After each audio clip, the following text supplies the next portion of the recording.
The Diablo IV beta is almost here. We have good information about how you can play, when you can play, what will be included in the beta, but I also think there's good and bad news about this. I wanted to chop this up. I really want to continue to focus on their focus on characters and what that means for your experience and what that means for your seasonal experience. I'm actually going to argue for something a little bit different with respect to seasonal characters. I will get pushback from the Diablo community, I'm sure, but trust me, I think this could be a good additive thing, not something that would take away from your experience. Now, I put all of the good information right here at the beginning of the show, so you don't have to go looking for it. If you do like the live shows, hit subscribe and the bell button. That way you're here for them because they are longer videos. So if you're not aware, the Diablo IV beta will be here rather shortly.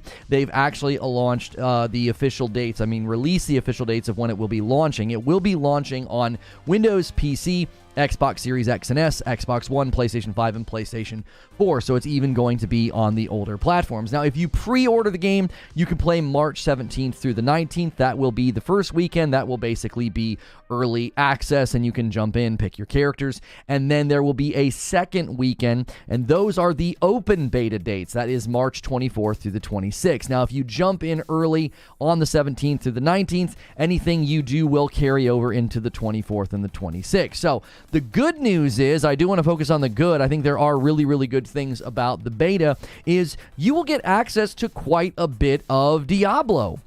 You'll get to play quite a lot. You'll get to play through the prologue, the entirety of Act 1, and the first zone, Fractured Peaks, is just yours to navigate as you please, according to the official website. And your character can level up to level 25. So they are allowing you to experience a pretty significant amount of the game. Now, the bad news is there will be no endgame gameplay at all. If you're interested in Diablo IV endgame gameplay, you'll have to rely on the people who already played it, videos, or wait for the game to come out. Some other bad news, I actually think this is totally fine, but some people see this as bad news. They see the fact that your progress will not carry over into the main game as bad news, and I actually think that's totally fine. When the game finally comes out and has its official release date, you can't jump in and have this head start with a bunch of level 25 characters. I think that's probably a very good choice to not allow people to do that. Okay, now it came with good news though. When they talked about the fact that listen,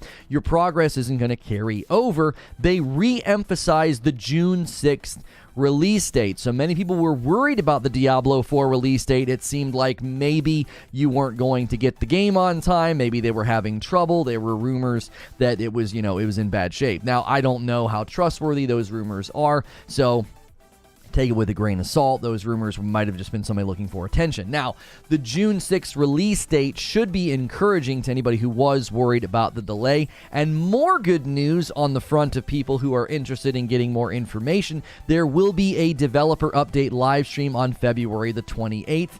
We will be covering that. It will be the lead world designer Art Peshkov, lead systems designer Meng Song, and game director Joe Shelley. They will elaborate on the game's stronghold and armor systems, as well as open beta details. So that is going to be pretty awesome. You're going to be able to hear from them about those. I'm actually interested in the armor systems because we don't know much just yet. And more exciting news, and this is touching on something that I want to debate, and it touches on this really cool cinematic that they released during IGN FanFest. Your fully customized character will be in the cutscenes, the actual cinematics, not like in engine where you're in the background looking kind of derpy. You will actually be in these cutscenes. These cinematics that you're seeing here, that will be your character. So if you make your character look like that, that's what's going to look like in the actual cinematics in the game, which is awesome. I think this is really, really cool, but many people might say, why does that matter? Who really cares if your character's, in the cutscene? Diablo officially tweeted the following. They said, Diablo 4's in-game cinematics will showcase your fully customized character. Now, here's the thing. During an interview during IGN FanFest, they actually said this is because of something they can do with their engine. So they're able to do things with the engine that's sort of new, and taking all of those wild permutations and things that you might do with your character and I might do with my character, they're going to be in the scenes. I think that is awesome. Hopefully we see more of that in games to come in the future. Okay, now this also serves as another point of immersion for your actual character to be in the cinematics. We know that Blizzard games pride themselves on very good cinematics, very good storytelling. It was one of the cooler things that they did in Diablo 3. It actually had, I think, a great story, even though some people might skip it. So the Diablo 4 engine is allowing them to put your entire customized character into the cinematics, and this touches on a debate point that I want to continue to have with the Diablo 4 community, with the Diablo community, okay? With this emphasis on your character being woven into the story, okay? You're going to see your character in the story, okay? It seems odd that they would further a system that leaves your character behind once all the seasonal content spins up, okay? Think about it like this. You're going to be experiencing the entire game with the character that you created. They're going to go through Act 1 through, 5 or 6, however many acts there are, experiencing all those amazing story beats. Now, I get the draw. I get the appeal. I understand why people like new seasonal characters. I myself enjoy doing it. I really do. I like making a new character. I like starting over fresh, especially when they have a brand new, character for you to play. You can kind of jumpstart that early grind. I just also think it would be nice to have a quote-unquote main character that I continue to play with, grind with, experience new content with. Now, the devs have confirmed via multiple sources and interviews that the game will have multiple story expansions. Expansions plural, meaning they'll be expanding the world's story. They'll likely be adding classes every expansion. That's just a guess. I think that's a pretty fair guess. Who am I going to go play those missions with, right?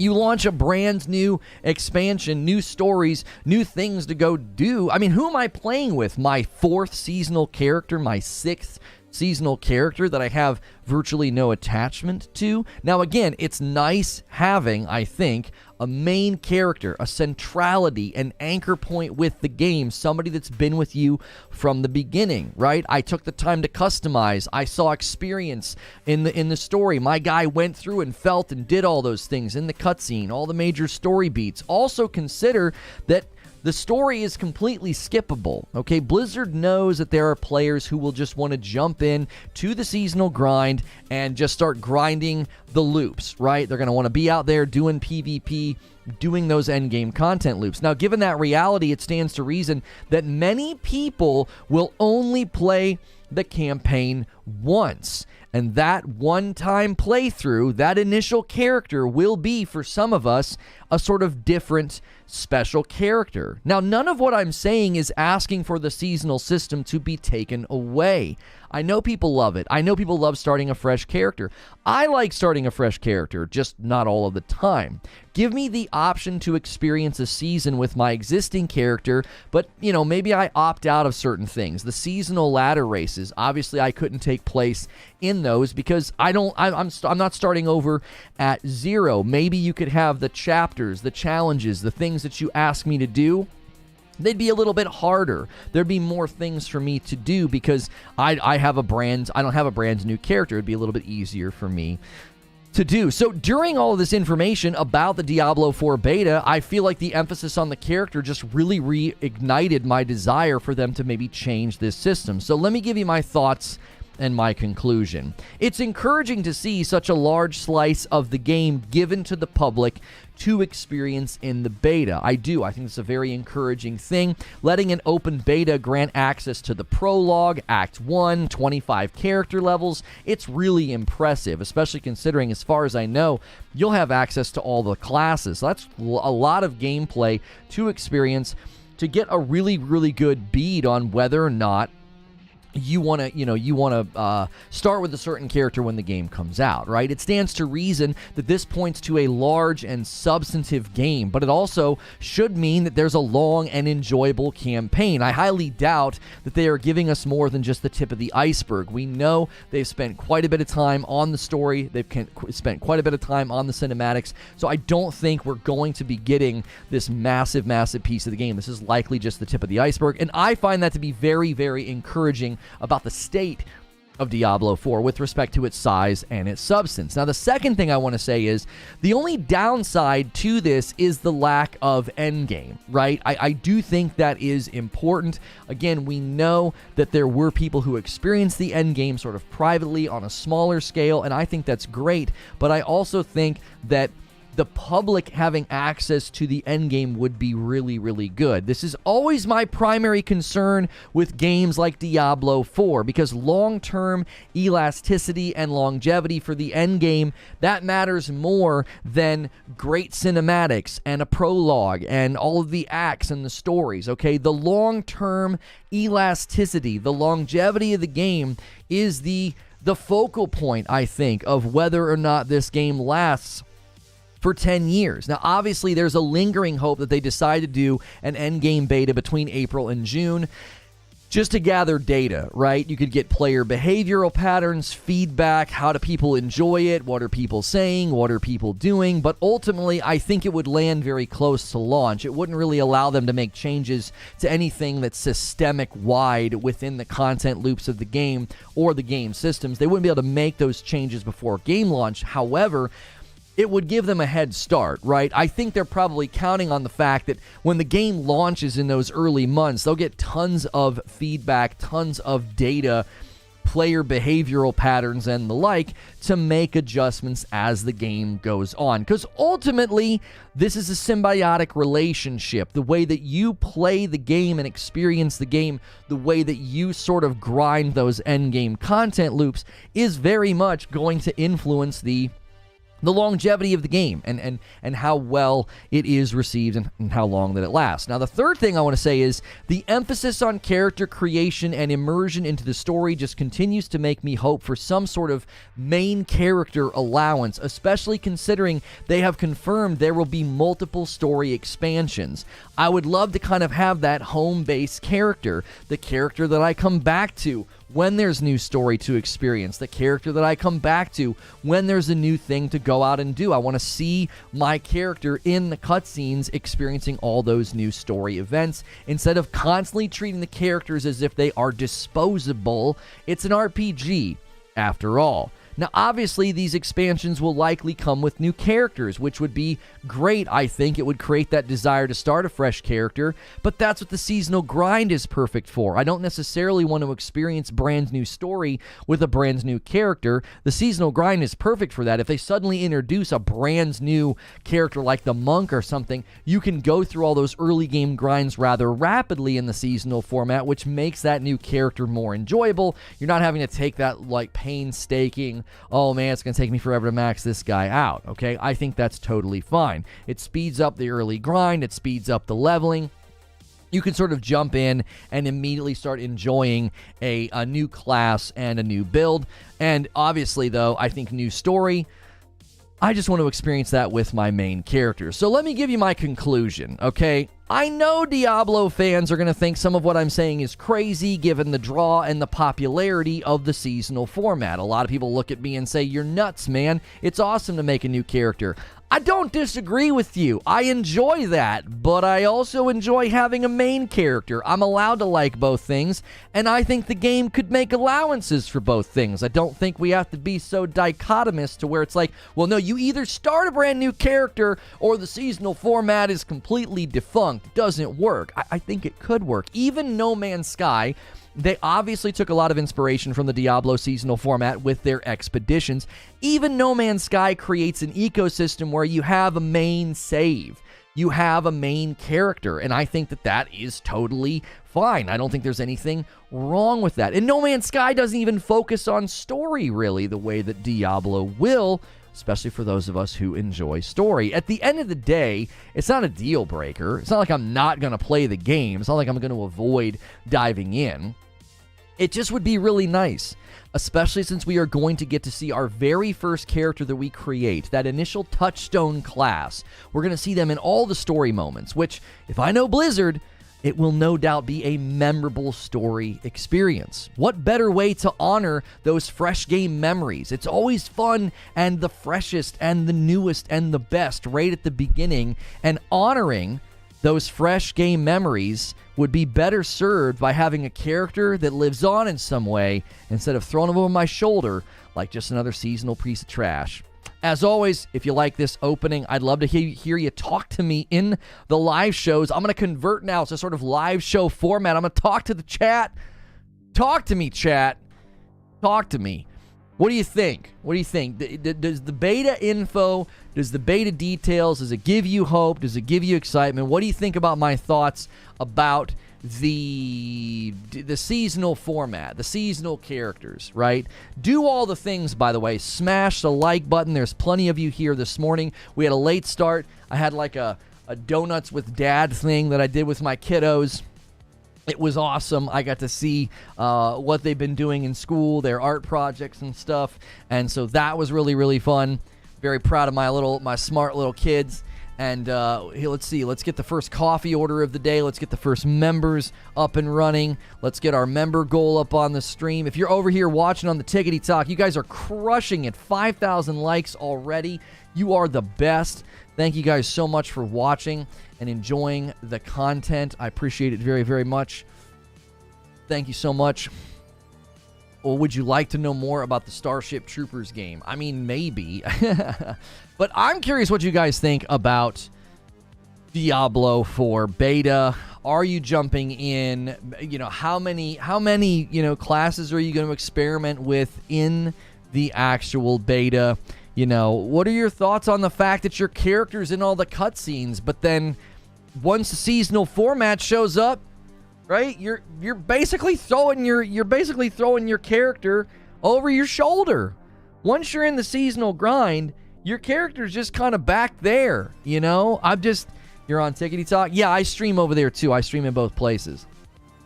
Killing it as always, Lono. You've got it down to a science now. Yeah, man, that show opens a little bit shorter, still enjoyable, still lots of good info, lots of good opinion. Hopefully it sparks some good debate today. I'm curious what you guys think. Meh, the game isn't about your character, it's about your build.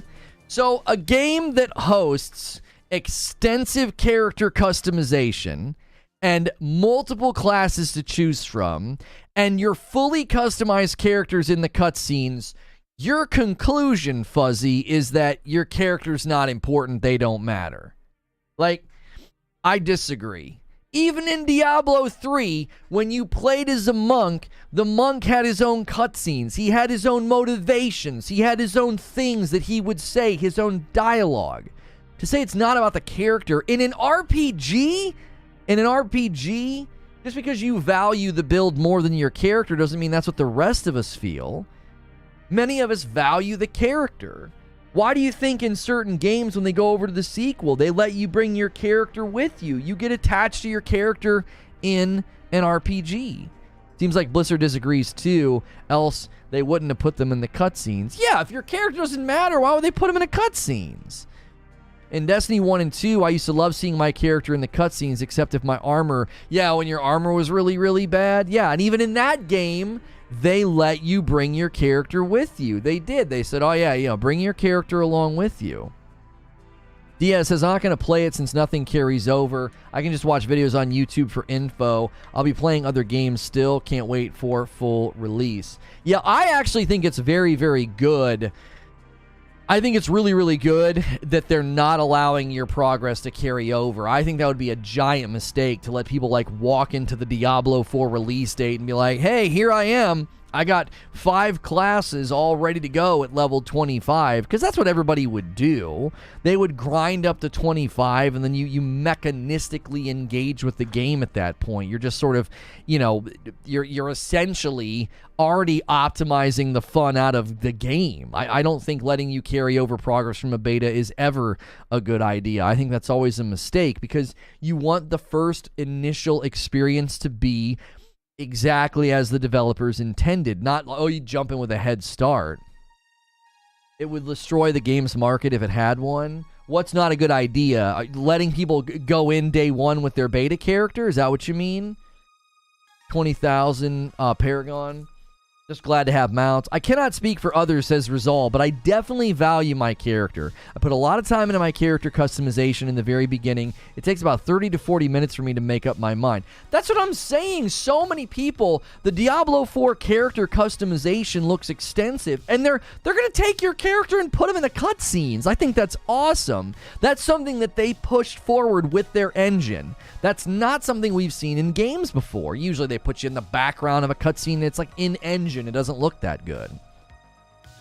Not a Diablo player, but don't builds get nerfed and new gear get added and whatnot, so builds come and go, do they not? But your character would remain. Character seems important. I think that's exactly on the money, Eugene. The other thing to consider is everybody's so different. So, like, my character would be very different than yours with respect to where I lean, where I build, what I equip. And then when those things get nerfed and adjusted, yes, I might change to a completely different build and a completely different meta, but it's the same character. I mean, look at the focus here on the characters as well. Like, look at what they look at all the things you can do. And that guy is going to be, or that girl is going to be in the scenes looking dope. Looking awesome. I think that's a significant portion of my attachment to these games typically. Monk had its own written screens. They were not cutscenes with them. I wasn't saying he had cutscenes. I said he had his own scenes. He had his own dialogue. Those were scenes, right? Okay, maybe they weren't cutscenes, but you know what I'm saying. They were scenes that established what the monk cared about, where he came from, what was his worldview, what was his ideology, right? It was very different when you played through the game, different classes in Diablo 3. I think that shows the character, the classes, your attachment to them matters. You do not have to pre-order to play the beta, but you do have to pre-order if you would like to play early. There are 2 weekends. Let me get it up on screen here for you, for everybody. There are two weekends. Early access is March 17th through the 19th, okay?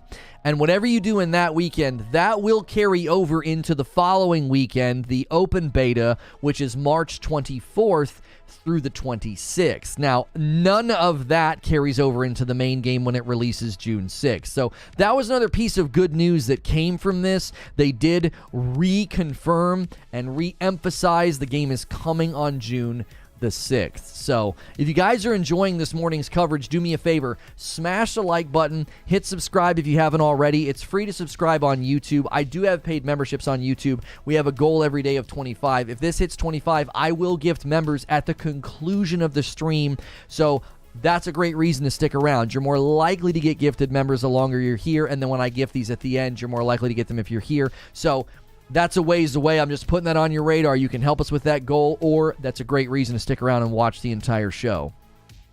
There are 2 beta weekends and an EA for pre-order 6/2. Oh, early access for pre-order on the... Yeah. You can gift subs on YouTube now. You can do it on Android. You can do it on browser. If you're on an Apple device, you have to go into a web browser. You can't use the app. Parasito says, for those of you planning on grinding the early access and open beta, make sure you keep yourself alert and energized with coffee from Reforge Roast and use code GETFRICKED. That's right. That's good. That's good, Parasito. That's very good. You got me. The beta is probably so that they can make tweaks, etc. That's why it's 3 months before release. I mean, I don't know how many tweaks they're going to make, but they probably might. You know, received a membership yesterday, TY for whomever did it. If you guys ever receive a membership and you're like, oh, I would have paid for it on my own, you can pay it forward and you can gift 1 membership. You don't have to gift like a huge batch. Like $5 will gift a membership to another person. And if somebody wants to show these folks how it works, show them how gifted members work. They have to click that allow gifts and they can get one. Appreciate everybody being here this morning. Hilly says, Did they say anything about armor sets? I saw a headline and I got distracted. There is a developer stream on the 28th, Hilly. That is obviously a week from today. That's next week. And they will be talking about armor and strongholds during that stream. We will be covering it. We'll be checking out what they have to say. It's probably another premiere. It's probably been pre-recorded. I think that's how they did the last one. I actually prefer that. They can, get rid of any technical problems that they might have had, and they can, make sure that the audio is good and all of that. Yo, Dodeva's with 14 months, says milestone achieved. Thank you for 14 months of memberships. When's the open beta for the day before?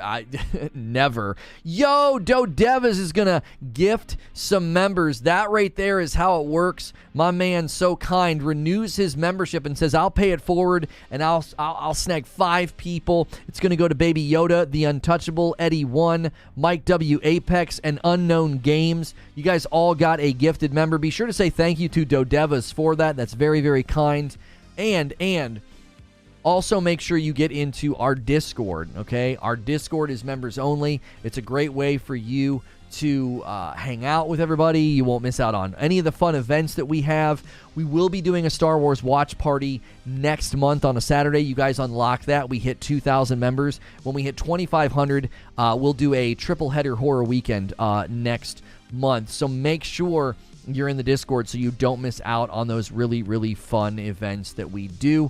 We appreciate you guys so much. Oh, we got 2 gifteds coming in from Rockin' Robin. Thank you so much. It goes to Brian Abraham and Brett Siley, or Brett Silly. Thank you guys so much for being here. That takes us 7 on the day. A nice, strong start. Thank you guys so much for all the likes as well. 200 likes and over 5,000 likes over on the Tickety Talk.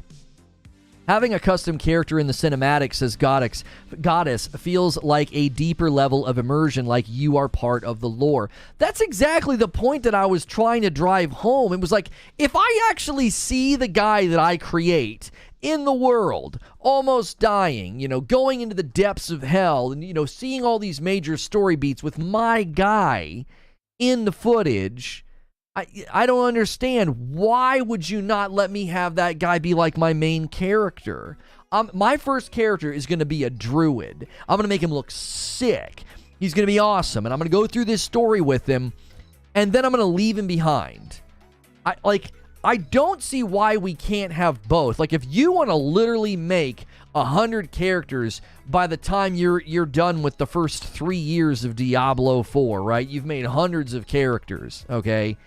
Great. That's awesome. But I want to experience that seasonal grind, that battle pass, that stuff. I want to experience that, and do it with that main character. No, you don't lose your character, but the way that it works is Diablo 4 release date's going to drop. We're all going to be grinding. We're all going to be playing. We're all going to be leveling up.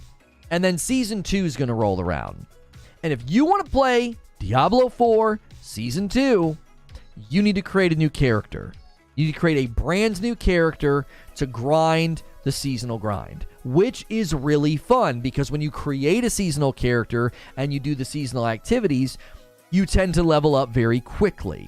So you get to experience the early game grind all over again. It's got that new car smell, stuff's dropping like crazy, ding, ding, ding. You're getting all those new game dings and all the neat stuff. It's really, really fun. But I'll feel like I'm really attached to the guy that I made. Why can't I keep playing with him? Now, somebody's going to push back and say, well, there's a seasonal ladder grind, so you'd have a huge start. Okay, well, give me an option to grind that season with my existing character. Maybe make it the challenges ask a little bit more of me. Hey, go kill this boss in the open world. I have to do it twice. Like, go run this dungeon. I have to do it twice. And don't let me take part in the ladder races. Just so I can experience all the new stuff with somebody I'm familiar with. You know what I mean? Yo, Lido with 13 months of membership, and it's a member plus. I'm not interested in Diablo 4. Deckard Cain won't be in it. That is a bummer. Thank you, Lido. Thoughts on the MLB The Show tech test? I don't play or talk about sports games. Sorry. Not sure I like that idea, says RT Mayday. I create my character and I bond with them. I put my identity and fantasy into my character to represent me.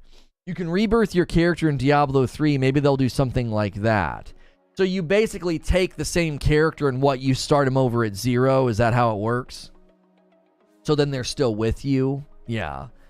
I mean, I understand the appeal of starting a new seasonal character. The reason that I understand the appeal is because I've done it, and it's fun. It's really fun in No Man's Sky. All those early game grinds are like, this is fresh. I remember my first ship. I remember my first this, or whatever the case may be. It's really, really enjoyable. But sometimes you just kind of want to play on your main. You just want to be playing on your main character. Have you guys never had a main in games like this? You've never had a main character, a main class, a main person that you've created? That first save? I don't know. It's more important to me than all of the others. Hopefully you can save the character you create as a template to reuse for seasons. Oh, you mean like all the character customization? Yeah, I don't know. I'm a member on YouTube. Oh, okay. Well, yeah, you can get benefits of being a member on YouTube. You can also be, you can support me over here. You can click that star button, and it would support me directly over here on the Tickety Talk. It sounds like they are building 2 games, the campaign box and then the seasonal game, says Hilly. Didn't they mention this is divided into realms or something? For me, they need to be connected. Here's the thing, Hilly. The Diablo IV campaign, you can skip it. You don't even need to play it. Not even once. Not even once do you need to play the Diablo IV campaign. You can jump right into the endgame content loop if you want. You can just start grinding and leveling. You can just skip it entirely. Because they know there are people that have no interest in the story. They know their audience. There's a lot of people. What's the topic? We're talking Diablo 4 beta details. I believe that there's good info, there's bad, it's a mix. It's mostly good, right? Obviously, we try to be, a little balanced, but also a little like, hey, there's a reason to click on the video, right? Like, nobody wants to watch me just sit here and say it's all good news. That's kind of boring. We got to have some element of, yeah, come on, there's some things to be critical about here. I was extremely excited to hear them re-emphasize that the Diablo 4 release date is still June the 6th, right? Good, but I will still play the campaign story first. Hilly says, I never tell people how to play, but they are playing it wrong. Screw the story, we endgaming, boys. That's right. Fuzzy says, I just look at it different. I have too much time in Diablo 3 doing that season over and over. I kept the character name, and that's about all I cared about.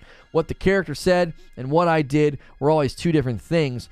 And when you were playing endgame things in Diablo 3, those custom class lines never came about. It didn't matter. It was the season, and it was the build that you had. That's what was important, and that's what I'm carrying to Diablo 4. Sure, I'll take the time to make my character, but if it isn't min-max, then it ain't worth my time. See, my issue with that, Fuzzy, that's great. That's how you want to play. That's fine.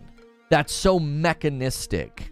There's no romance there. There's no story. There's no journey. There's no fantasy. There's nothing there. There's just raw mechanistic min-maxing. And that's great.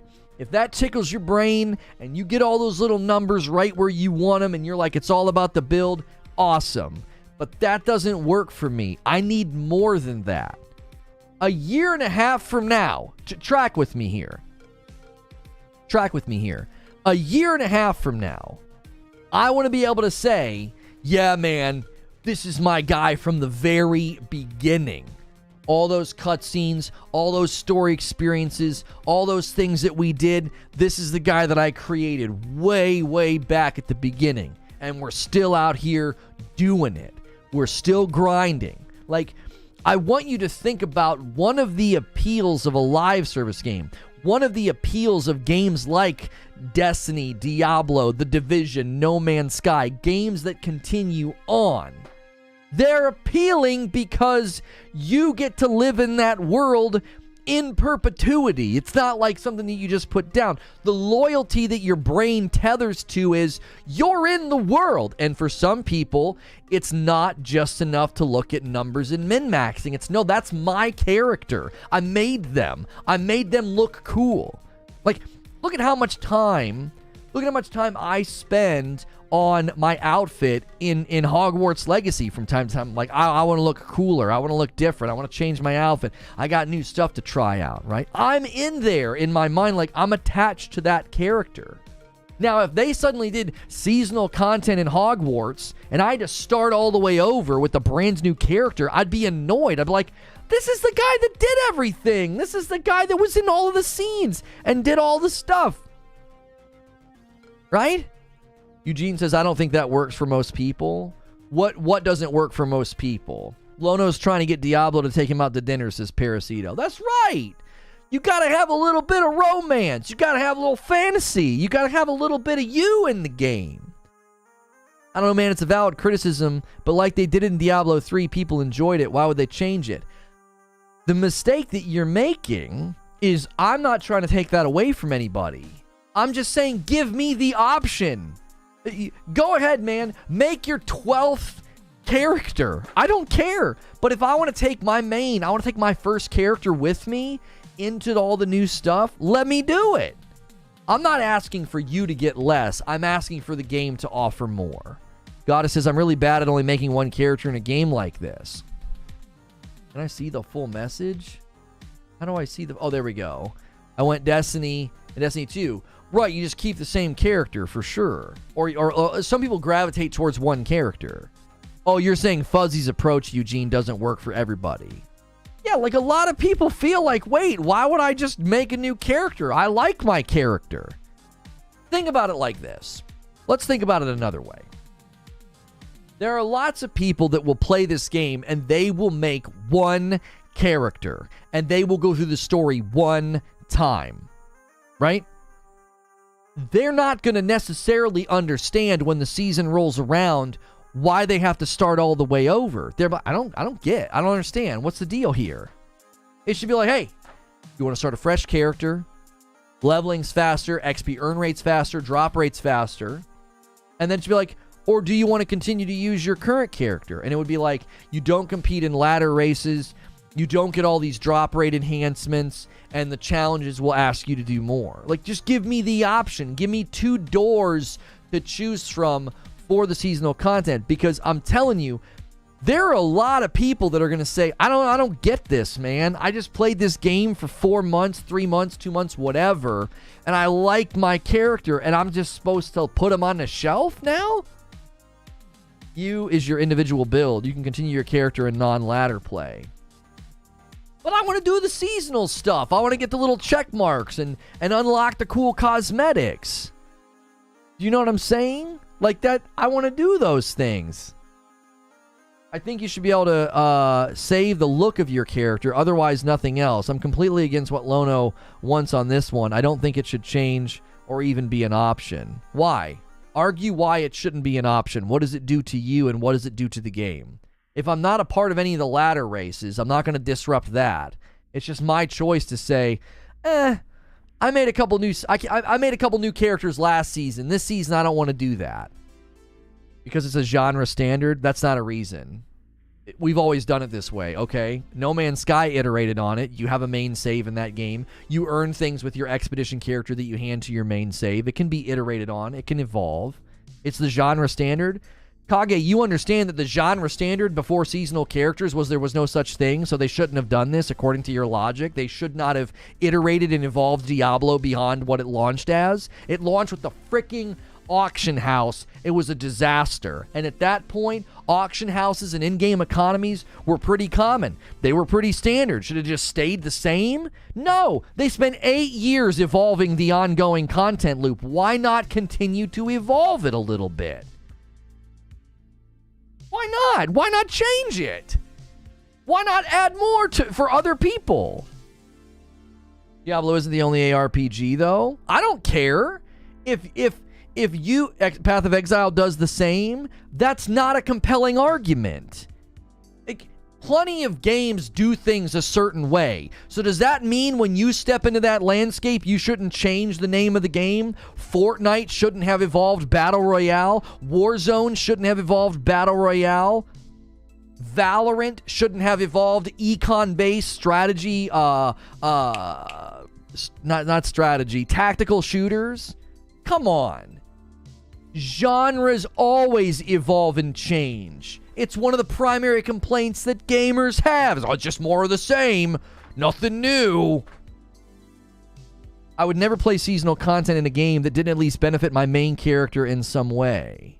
That's what I'm saying. What does it do to you? What does it do to you if I say, hey, I'm going to opt out of all that stuff. I just want to play it and get the new stuff, but I want to use my existing character. No other game does it. It's not a compelling argument. Allowing you to keep all that stuff would require much more innovation and tackling creep issues further down the line. Why would they change it when they don't need to?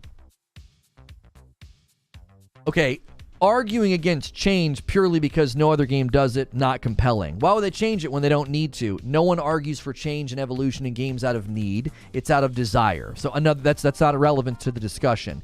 Allowing you to keep all that stuff would require much more innovation in tackling creep issues further down the line. Why? Why? Isn't playing as a seasonal character, isn't the point to max out the character? So wouldn't I be playing with a maxed out character and primarily chasing either the new loot or the cosmetics? Or just wanting to experience the new content with my existing character? What difference does it make? I can't level up forever. There's the Paragon boards, but that moves at a snail's pace. All you do is mathematically scale the XP back. That doesn't take innovation. They already do that. They're the masters of XP scaling. It's literally what they do. They're the grandfathers of XP scaling. Go up in difficulty, XP goes up, drop rates go up. Like, they're the masters of that. That's all you'd have to do. I wouldn't get any of that, the fast earn rates, fast drop rates. I wouldn't get any of that stuff. Everything would be slowed down because I'm at max level. As long as you're not on a ladder server, I don't care. Yeah, I wouldn't have access to any of the ladder stuff. I wouldn't want that. That's the whole point. You're giving me an option to opt out of some of that stuff and just experience the new content and chase the new loot because that's what I would prefer to do. You can do all that as much as you want. You can make your 9th seasonal character. I don't want to take that from you. Do you want to know why I don't want to take that from you? Because I don't want to take it from myself. I like making seasonal characters too. But sometimes I might not want to. I agree I want the option even if there were drawbacks. That's what I'm saying. You'd appeal to a wider audience of people. Listen, Diablo IV will be the first Diablo in history to be a multi-platform launch. Think about that. This has never happened before. It hasn't. All Diablos prior to this launched on PC first. This will be the first time in Diablo's franchise history that it lands multi-platform, as in consoles and PC at the exact same time. And I'm telling you something, those console players, there's a lot of them, they're going to spend money, they're going to be in your ecosystem, and they're going to be like, I don't freaking get it. Why do I have to start over? I played Destiny season to season, didn't have to start over. I played Division. I played other games with seasons, and I didn't have to start over. What is this? What's the deal? They're not going to get it. They're not going to understand. Now, I'm not saying that you legislate to them and change your entire game for them, but giving them an option? What's the problem with that? Creature says, have I lost touch? LOL. Or doesn't Diablo define this genre? How many of these games have copied what Diablo has done? Thank you. Don't come to me and tell me the genre defines what Diablo can do. They invented the genre. They invented this world that you're talking about. The ARPG, the seasonal grind. This is theirs. They're the godfathers of this content loop. They came up with this over the last 8 years. Why can't they be one of the ones that change it? I'm out of the loop. What's the argument? Let me catch everybody up. If you're unfamiliar with this, let me give you a recap. While I am doing a recap, it benefits the video if you smash the thumbs up button, the like button. Benefits the channel if you subscribe. You can become a paying member if you'd like, or gift members, help us hit the daily goal, or you can order some of our coffee. You can do those things while I'm doing a recap just to show appreciation. Start with likes and subscribes. The other things are monetary. We appreciate the support, okay? Sven says, is the argument that seasonal characters shouldn't be converted to main save? No. You can do that, can you not? I'm fairly certain you can do that. This is what it does. So the seasonal grind comes to you and it says, hey, welcome to Season 2. We have new things to do. We have new things to earn. New experiences to be had. And you're like, great. I can't wait to jump in. They're like, hold on. You can't go in. No. You mean this character I've played with since the beginning? I spent 20 minutes customizing them. They were in every cutscene. I experienced the entirety of the story, every major story beat, every cinematic. This character that is my touchstone to your game can't go in. No. Nope. You stay out here. You got to make a new character to get in. Why? Well, because the seasonal grind is addicting. It's got faster earn rates, faster leveling. It's really, really fun. Okay, that all sounds great. I might want to do that. But right now, I would like to just continue playing with my new character. I just got them to where I like them. Can I come in? No, you can't. It's too complicated for us to figure out how to lower your earn rates and XP. We can't do that. Can't let you in. It's a race, but you could opt out of the race, homie. Obviously, if you go in with a max level character, it is completely intuitive and sensible and logical for somebody to say, you're not a part of the race. You're not a part of the ladder level race. You're already at the end. You're merely doing this for the checkboxes, the achievements, the unlocks, the gear, the cosmetics. You would be playing for a very different reason. And you want to know why that's so important? Tons of people play that way. They're just more casual. It's totally fine to let somebody say, like, I don't care about your ladder race. I don't care about any of that stuff. I like my character. They look cool. I just played 100 hours in your game with them. And I got to put them on the shelf? Why? The arguments this morning have been, because it's always been this way. That's a terrible argument. It's the genre standard. That's a terrible argument. You can change the genre standard when you're the definer of it. Diablo is the definer of this genre. They invented this. They invented it. Not every season has all new loot, perks, power levels, and the story of or seasonal content isn't so substance based on it alone. Could be the new experience for your already leveled character. You don't know that. You don't know that. As far as they've described it, the new seasonal content's going to be substantive. New things to do, new places to go, new loot to earn. That's what they've said. Like, there's going to be new things to go do. Would you be banned from trading? Why would you be banned from trading? Can you not join if you're on a seasonal character, Kage, and I'm not? Can you not join my game and I can't give you stuff right now? How does that even work? Like, if I decide to do a if I decide to just stay on my character and you're on a seasonal character and we go and we're just roaming the open world, we're not doing rifts or anything. Different servers, surely. I mean, I'm asking. I don't know. The Diablo experts can weigh in here. I don't know how trading works. You can't go together. Okay. Listen, that's fine. You can have those barriers in place.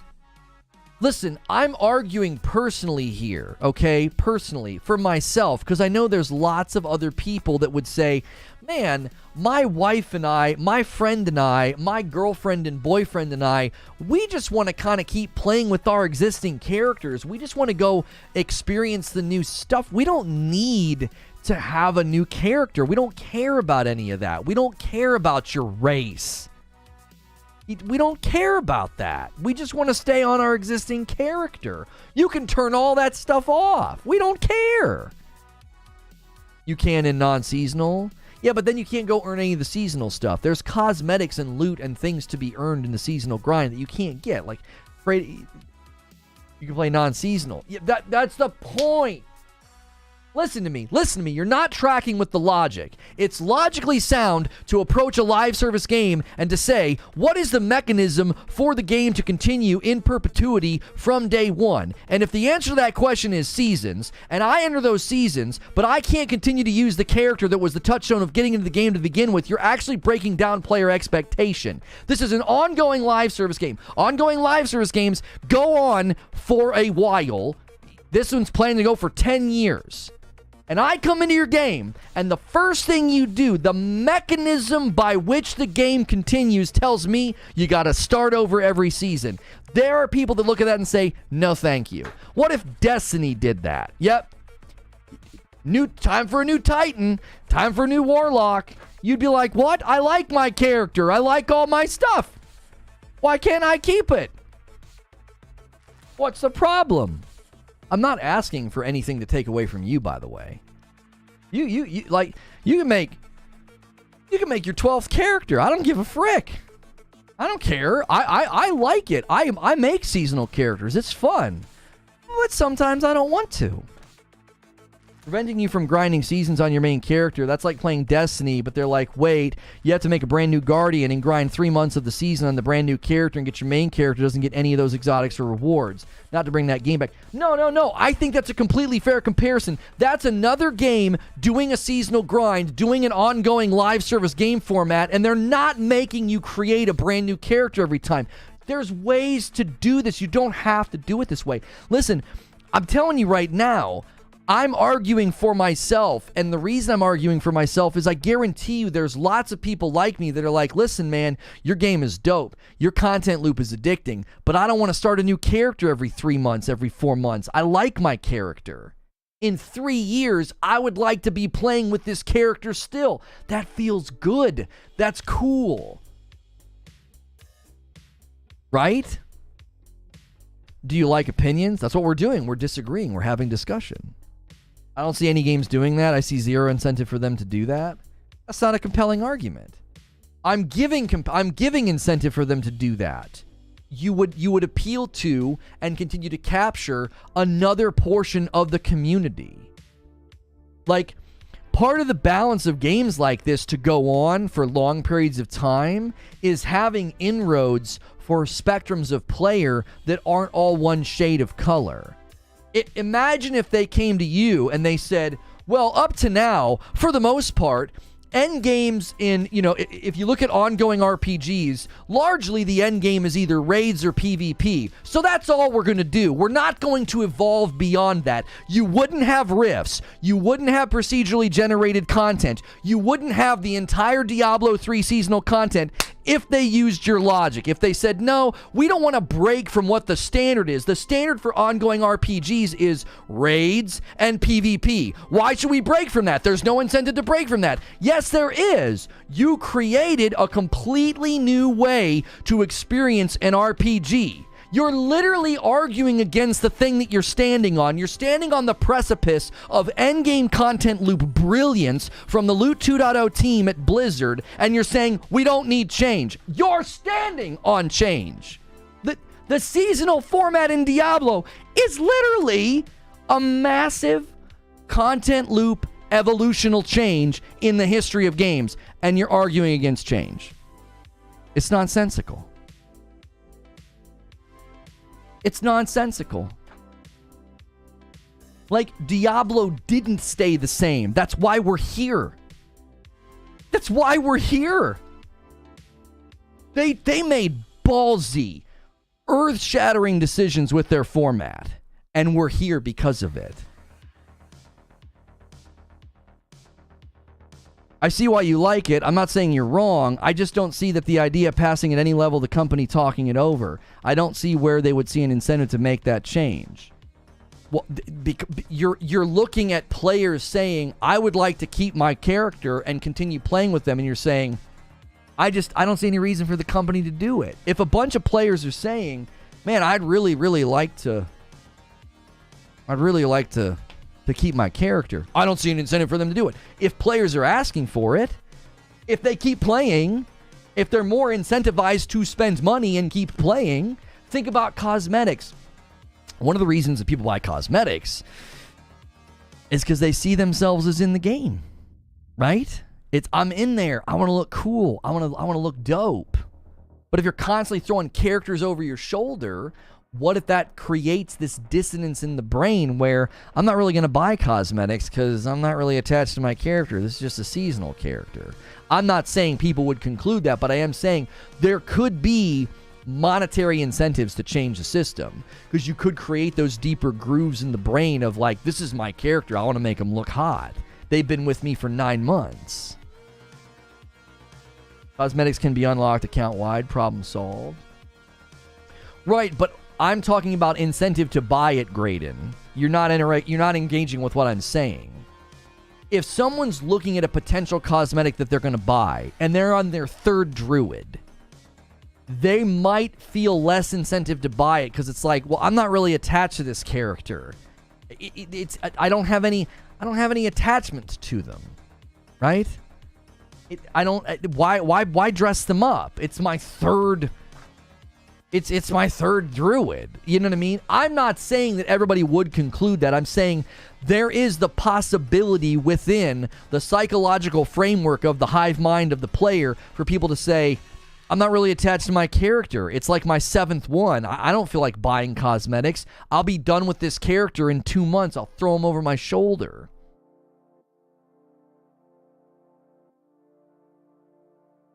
That solution already exists. Play a new season character, get the rewards. When the season ends, you pass the rewards to an existing non-seasonal character. That's essentially what No Man's Sky does. Listen, the Finn, the guy in chat with the name The Finn, you keep saying, seriously, why delete the comment? I do understand your point. It might have been a misclick. Maybe get over it. Move on, bro. I don't know why anybody deleted your comment, okay? Get a box of tissues, have a good cry about it, and move on. It was something that might have happened by mistake. Nobody's trying to silence you. I see your chat. Like, nobody's timing you out. You might have got a misclick. Quit being an infant. That's terrible logic. What's terrible logic? Which thing was stated that was terrible logic? I'm aware, I'm just saying all content that's not pay to win, like Diablo Immortal. I don't have to wait until the expedition is over to transfer. Yeah, that's true. You can go to like that box, right? You can go to that box and like put it in the thing or whatever. The mods on a power trip.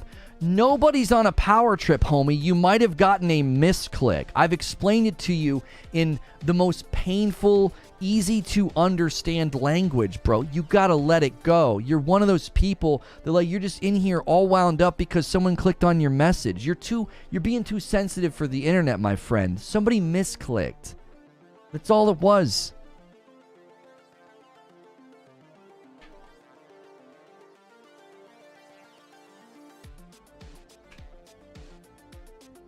If they add seasonal content, actually what Dr. John said, if they add seasonal content and rewards to non-seasonal, I think that would work.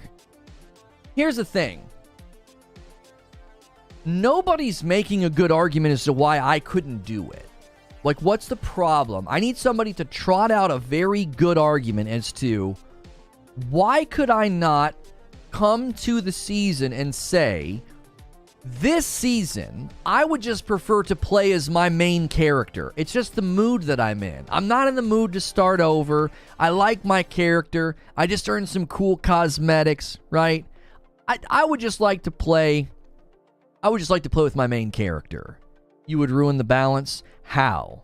That's an assertion, not an argument. You need to argue how I would ruin balance. In what way does that ruin balance?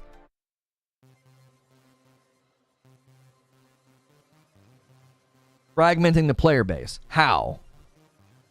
In what way? What's your argument about why you shouldn't keep your loot in a rogue? What do you mean? That's a false equivalency. A rogue is literally built on the idea of you dying and starting over. Seasonal content does not necessitate that. That's a false equivalency. There are plenty of games with seasonal content that don't do this. Like, you're making a huge mistake, okay? In order to be a rogue, there has to be some semblance of dying and starting over, else you're not a rogue, right? Like, being an RPG necessitates having some level of role-playing investment into a character, right? You have to do that to some degree if you want to be considered an RPG. You don't need to do this to be considered seasonal content. That's not true. You can do seasonal content, and that's literally all it is. It's seasonal content. Like, at face value, it's just content that comes on a seasonal interval. Everything you pick up is better than the seasonal character will pick up for days. Okay, and... Here, Finn, I'm gonna help you out. I'm gonna help you out. You can't talk anymore because you are quite literally not intelligent enough to hang out here.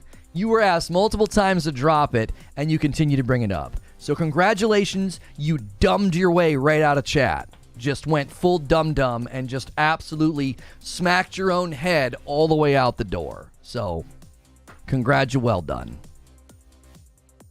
If you bring a fully leveled character into a season, you'd already have met the goals for the season to get the gear, the cosmetics, etc. That's not true. That's completely not true. Listen. So much presumption. I like my brain's firing on like presumption. There's like 7 presumptions in what both John said and with both what Smashville said. That is simply untrue. When you come to the seasonal content, it says, hey, Challenge 1, go to this area and kill this boss. It doesn't automatically check the box for you. You have to do it in that season. So I would go and do that, right? And since I'm at max level, stuff would just drop according to either the level of the area or when I complete a challenge, it would give me something at my level, right? Everything would scale depending on world tier or whatever. Now, that doesn't break balance because I'm not doing that in a PvP environment. What, are you going to go grind your seasonal character and immediately go jump to PvP? You can't even do PvP until you're like level 50 or something. You can't just jump into PvP. So your concerns about balance don't make any sense because you wouldn't have to worry about that.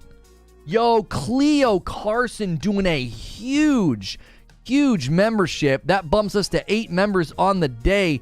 That's a VIP gold. That is so generous. Thank you very much. Thank you very much. Pretty sure it was a globally moderated too. There's no deleted message in chat. Dude probably didn't put a space after a period and got ripped. Yeah, it was probably literally YouTube thinking it was a hyperlink. If you put a period between 2 words, sometimes the global admin says, oh, that's a hyperlink, and it's trying to stop spam bots, but like he just didn't have the ability to let it go. Yeah, I didn't see anybody hit him. I asked him to let it go 3 times. He got multiple warnings and chances, and when people just continue to do that, I always think they're a bad actor. It's like, I think you're just in here trying to disrupt the chat. You're not in here to have a conversation. PvP was huge in D2. What do you want about? I didn't say PvP wasn't huge, but the way that PvP is going to work in Diablo 4, track with me. If I enter Season 3 with my existing character, and you enter Season 3 with a brand new character, it doesn't matter. We're not gonna intersect. Oh, you're talking to somebody in chat. Okay. Yeah, like, I'm not going to mess up the balance of the game by staying on my main character. If you team up with a character at level 1 and your max character, that level 1 character, they would level and get gear twice as fast as other seasonal characters. No, they wouldn't, Dr. John. No, see, it's remarkable how many presumptions can be baked into one sentence. First and foremost, that's not how Diablo's loot pool works. It's an instance loot pool. So all of the loot that drops from me would drop according to the rules of my character. So if my character is an existing character, I would get the drop rates for that type of a character, and then your seasonal character would get the drop rates for your character. Diablo has instance loot. Do you see what I'm saying? So like us playing together, it wouldn't do anything. If I go and run seasonal content with you and you're level 1 and I'm level 50, it wouldn't mess anything up because everything scales, everything's instanced to you. Now, maybe I could kill everything faster. I don't quite know how that aspect works, but the way loot works, that's not how Diablo works. Yes, it is. Now, when you change world tiers, yes, I could take you into a world tier and kill everything, but you're still getting loot that's dropping in your world. It's called instanced loot. I can't see your loot. So all they would do is scale the percentage of the loot drop for your instance according to where you are. If you're a seasonal character and I'm not a seasonal character. Or another really easy solution, you could just say, listen, if you're going to play with an existing character, you can't play with other people. XP, yes, XP scales according to the player. Yes. When I was playing with my wife, she would catch up to me because I would level ahead of her, but then I'm getting a little bit less XP and she's getting a little bit more because the XP is delivered according to the character. See what I'm saying? Like, you're presuming that, like, oh, all these problems would exist. You jump into somebody's game and you jack everything up and you'd be able to do this and do that. It's like, no, everything's instance-based. Like, your character is treated as they are. Like, your character's not treated according to me. That's not how it works. You can power level someone to 70 in like 5 minutes. Yeah, those are already things you can do in the game right now. You can already do that. That's not what I'm saying. Isn't gonna hurt that. Because think about what you're saying, John. Oh, well then what? Let me apply your logic. If you play with somebody who's not at the level you're at, it's gonna cause problems. Okay, you just said that if I'm further in the season than you, we can't play together. If I know life the season the first 2 weeks, and then you and I start playing together, whole thing's broken. Same thing would apply in that instance. So I can't play with you because I played for 2 weeks and got ahead of you in the season? We both started at level 1. You took a vacation. You're on the beach in Cabo, and I'm grinding like a madman. You come back from your trip, and we can't play together now? That's antithetical to how these games work. No, yeah, you can't play together. No, yeah, that would be a huge advantage. You'd be able to help him, and he'd level faster, and he'd get through the areas faster. That's so micromanaging. That's not how these games work. If somebody wants to play that way, then let them play that way. If somebody wants to play with somebody who's higher level than them, you're not going to stop that. That happens in games like this all the time. You can't legislate to that. No, we can't add these features. Why? Well, because somebody might come in and play with somebody who's not at their level. But the 2 week gap gives you an advantage? Okay, so what should we not... You're not making any sense, my friend. You're not. You're not making any sense. The 2 week gap gives you an advantage. An advantage in what? Where's the advantage? Where am I leveraging this advantage?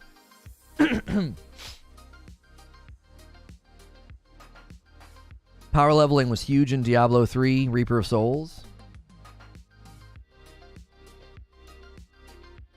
Your argument means you're a non-ladder player. Millions play that way. That's what I'm saying. Let me use my existing character and opt out of all that stuff. I don't care about any of that stuff. I don't. I don't even know how it works. Because I genuinely don't care about it. I just want to keep playing with my character. Not all the time. Sometimes I do like the seasonal grind. Sometimes I think the seasonal grind is really enjoyable. Other times I'm like, yeah, I think it'd be really enjoyable to just keep rocking and rolling with my existing character. That's the argument that I've been making. Let me opt out of the ladder races and then the problem is solved. Then just add content to non-season. Okay, here's the argument though, John. There's new content when a season lands. There's brand new content to go do, right?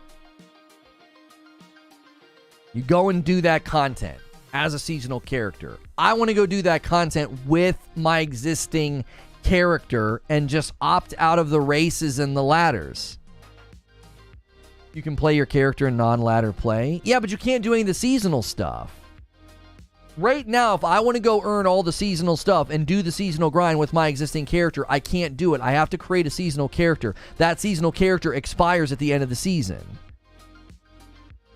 You should be able to in non-season. You can't do that now in Diablo 3. You can't go do all the seasonal stuff.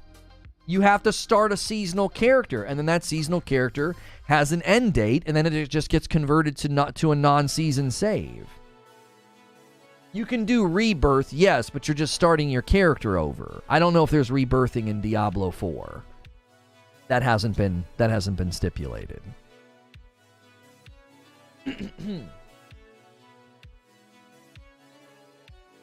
Only Path of Exile adds stuff to core, season stuff to core.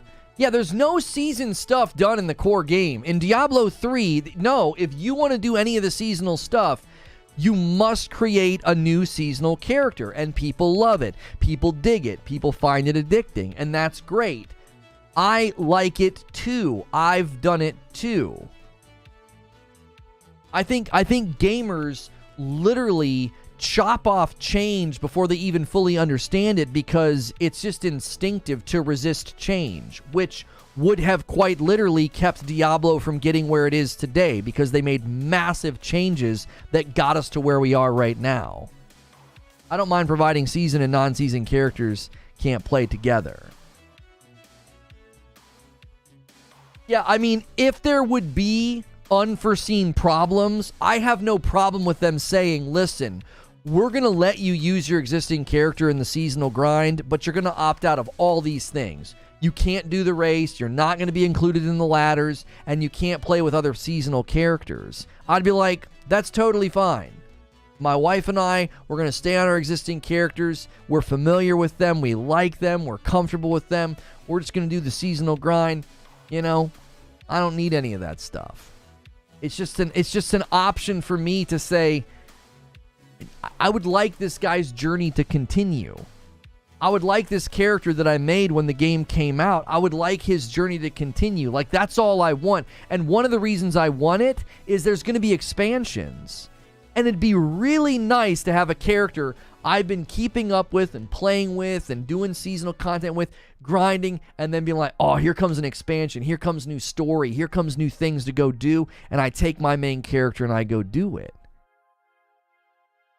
That's all I want. And then sometimes I might say, hey, it's time to do a new seasonal character. Time to do a new seasonal grind. Diablo 3 seasons don't really have storytelling. Diablo 4 is a live service game for the next 10 plus years. Everyone should be experiencing the storytelling season on season without the need to reset. See, Elden Lords is tracking with me. Like, you can't look at Diablo 4 through the lens of Diablo 3 and be like, no change. No, don't change anything. What are you talking about? It's a brand new game. They're going to take everything they learned from Diablo 3 and they're going to plug it into this game. This game borrows from both Diablo 2 and Diablo 3, so there's no rigidity necessary. We don't have to be like, no, it's got to be exactly like Diablo 3 seasonal model. We can't divert from that. Why not? Expansions allow your main, though? Sure, but Elaine, imagine what you're saying. You're going to play your main, and what, you've not touched your main for half of a year because you've been grinding seasonal characters. Do you see now my problem with it? It creates this weird dissonance where I'm playing a game for 10 years and I'm never sticking with a character. I'm always switching to another one. There's something very appealing about staying with a character long term. That's literally one of the draws of a live service game. That's one of the draws, is I've been with this character since the beginning. I made them. Like, think about the funny moments when you're playing Destiny and your character is suddenly in a scene with his helmet off and you're like, oh my gosh, I forgot I made him look like that. That was like 3 years ago. That's really meaningful. Like, that's like, oh, this guy's been with me. This girl's been with me since the day the game came out. That's cool. That's part of the fabric of a live service game, is that you are in the game. The helmet stays on. The developer said in a PC Gamer article that they want you to continue with your character. Seasons won't be how D3 is. Can you find me that? Can you find me that, Predator? Can you find me that article? I've not seen this. We be playing Lightfall? No, I don't play or cover Destiny.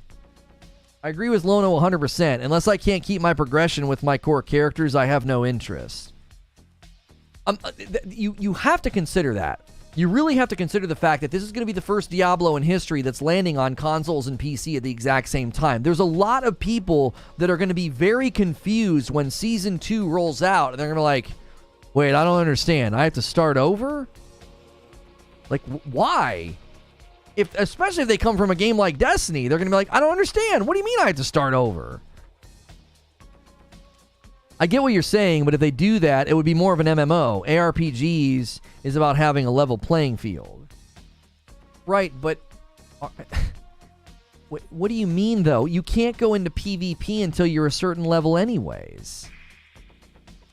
I mean, listen, Shenanigans, if they have seasonal PvP, that's the protective barrier.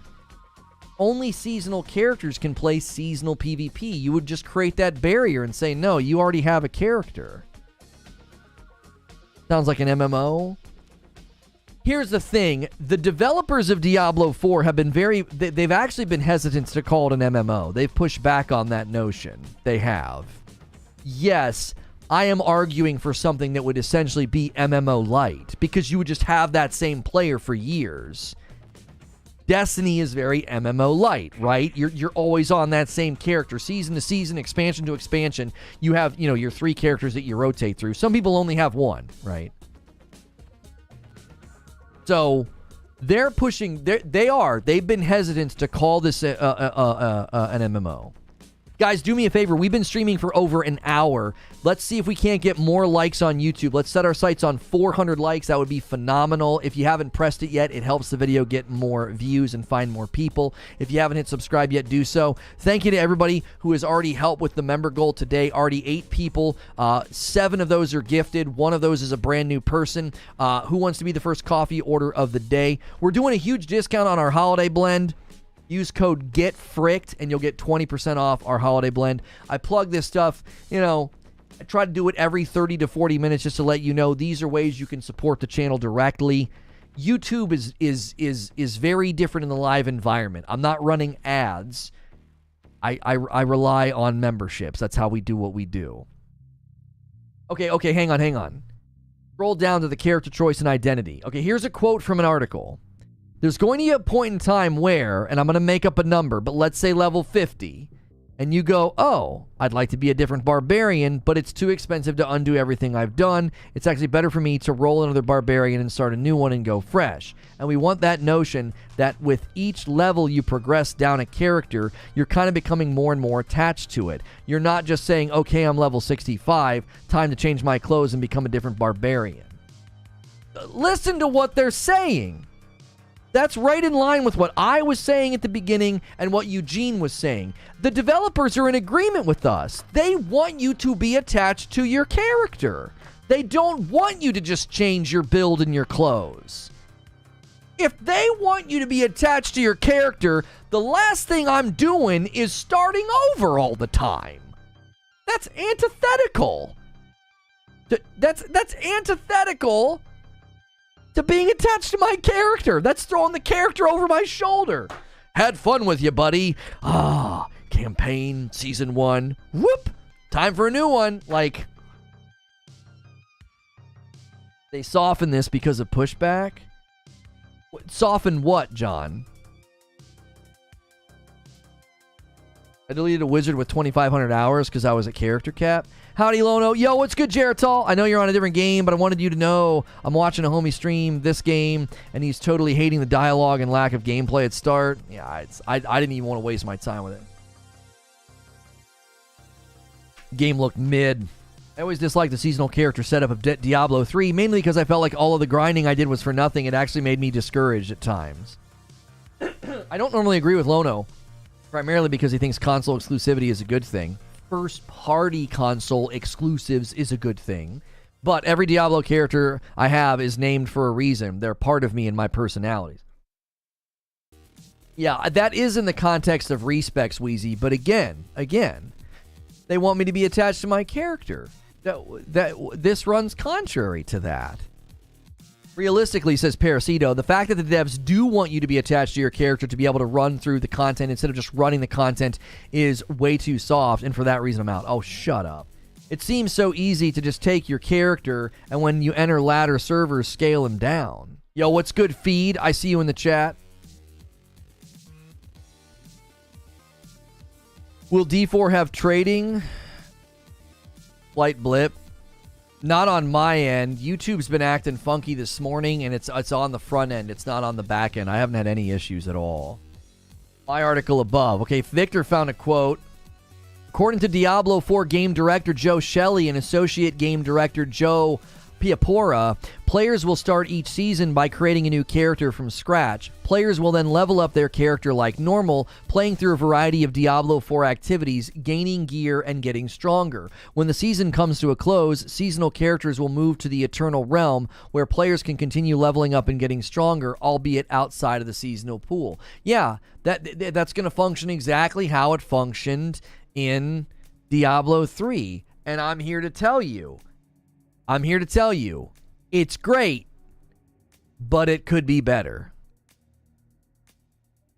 It's great, but it could be better. You could literally let somebody like me say, hey, I just want to keep using this character for now. Like, just let me continue with this guy, you know? Scale me down. I don't need to be in ladders. I don't need to do PvP. That's fine. Main campaign games needs to be an MMO light and a difference to Diablo 3. I want to use my rogue for every expansion. The seasonal stuff is a separate game in my opinion. Ultimately, Hilly, I think that's how a lot of people will experience the game. If people get through it and understand it, that's exactly what people will do. They'll say, oh, that's fine. That's fine. I'll save my main character for the expansions. I'll do seasonal characters for experimenting, having fun, trying out new classes, right? You think you could be the minority here? I might be the minority on Reddit and YouTube and Twitter, but I betcha dollars to donuts, a lot of the casuals that never come to YouTube, that never go to Reddit, a lot of the console casuals that boot this game up and play it, they're not going to frickin' understand why Season 2 is forcing them to make a new character. They're not going to get it. Because that's not an industry standard. There are plenty of games that do seasonal content, and you get to jump into the seasonal content with your existing character. So that's what I'm saying is, I always did this in the previous game that I covered. I take up for the user. I take up for the Charlie the casual and mediocre moms and anybody else who's playing the game in lesser degrees of time than us. I'm not arguing for us. I am arguing for me because I think my wife and I will play this rather casually in the evenings, right? So yes, I am arguing for me, but I'm also arguing for people that will be in the player pool that aren't the YouTubes, that aren't the Reddits, that aren't the hardcore folks. POV, never want to see him. It's either that, Creature, it's either that or it overtaking the other game, right? Like, I don't know if you want to include Starfield on thumbnail, though. Right? I think that's fine. I think that thumb is fine. That captures essentially the POV. Yes. Hey, this is a game that should be on your radar. It just took over. Your whole argument is trumped by the fact that there's a whole realm of people that want to stay with their first character, Eternal Realm. Okay, but Jax, is the Eternal Realm getting any seasonal content? Is the Eternal Realm getting any kind of rhythmic live service additions? right? They're pleasing the majority. It's business first. You think Reddit and YouTube chats represent the majority? No. You are woefully mistaken if you think you're the majority of players. No. Now, in the PC land, maybe, Benjamin. Maybe. But I'm here to tell you, the devs have the data. I care less about the online community. Okay, well, track with me, Benjamin. Track with me. They have the data from a very committed player base that stuck with them for 8 years. Diablo IV is about to be one of the most commercially successful games this year because it's landing on so many consoles and PC all on the same day. A whole new swath of people are going to jump in. If there's anything I know after covering Destiny for half of a decade, it's that we are the minority and they will make changes for the majority. Write it down. Write it down. Watch the things they do to Diablo 4 in the first 18 months, and I guarantee you there will be significant things that end up changing, and it'll have nothing to do with hardcore players. It'll be focused on the more casual players, more casual console players especially. Aren't the seasons themselves built around the premise of everyone starting new players? I'm welcome to see how they can innovate on the current model successfully. Well, yes and no, though, Solemn. Yes and no. It was born out of that, but that's not how it stayed. Like, the premise is not just start a new player. The premise is keep playing and earn the rewards from this season. And even No Man's Sky said, hey, anything you earn in this expedition you can give to your main save. Why? Because they understand that both things are appealing. Starting over fresh, the grind is quick, the rewards are awesome, seasonal content, seasonal rewards, new flashy things, right? New bells and whistles. Oh, neat. Those things are also appealing to somebody who has a main save. They're not mutually exclusive. That's my issue with it. It creates this weird dichotomy in the game. You want to continue playing the game? You want to enjoy the seasons? I do. Start over. What? Wait, I have a character I really like. I got a lot of stuff with them. They were in all the cutscenes. I'm kind of attached to them. They look really cool. Nope. Oh, okay. I'm telling you, I think a lot of people are going to hang their head, right? They're going to hang their head and walk away and say, I don't want to do that. It's not necessarily the only way forward. They won't ever change seasons. You will also have to start from level 1 period, no matter how many of you cry about it. I mean, you're awfully confident and presumptive they won't make tectonic changes. The literal reason that you have seasonal content right now in Diablo 3 is because they made huge changes to the game that seemed crazy. If they wouldn't have made changes and kept things as they are, then Diablo 3 wouldn't even be around anymore.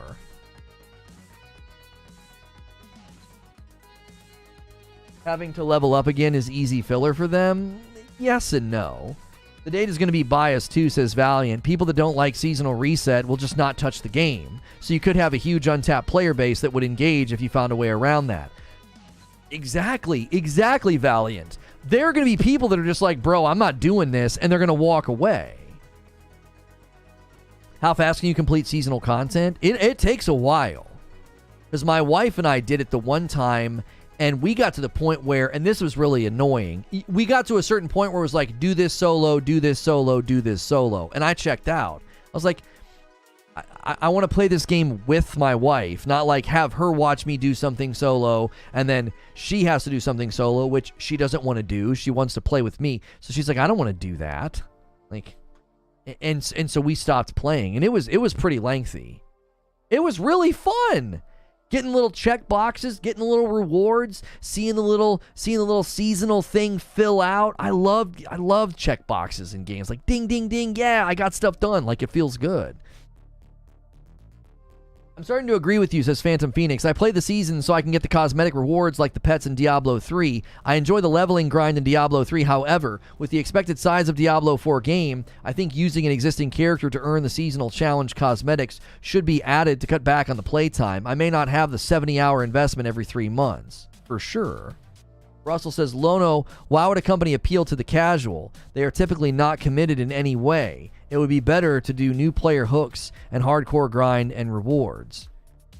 Let's track with another game.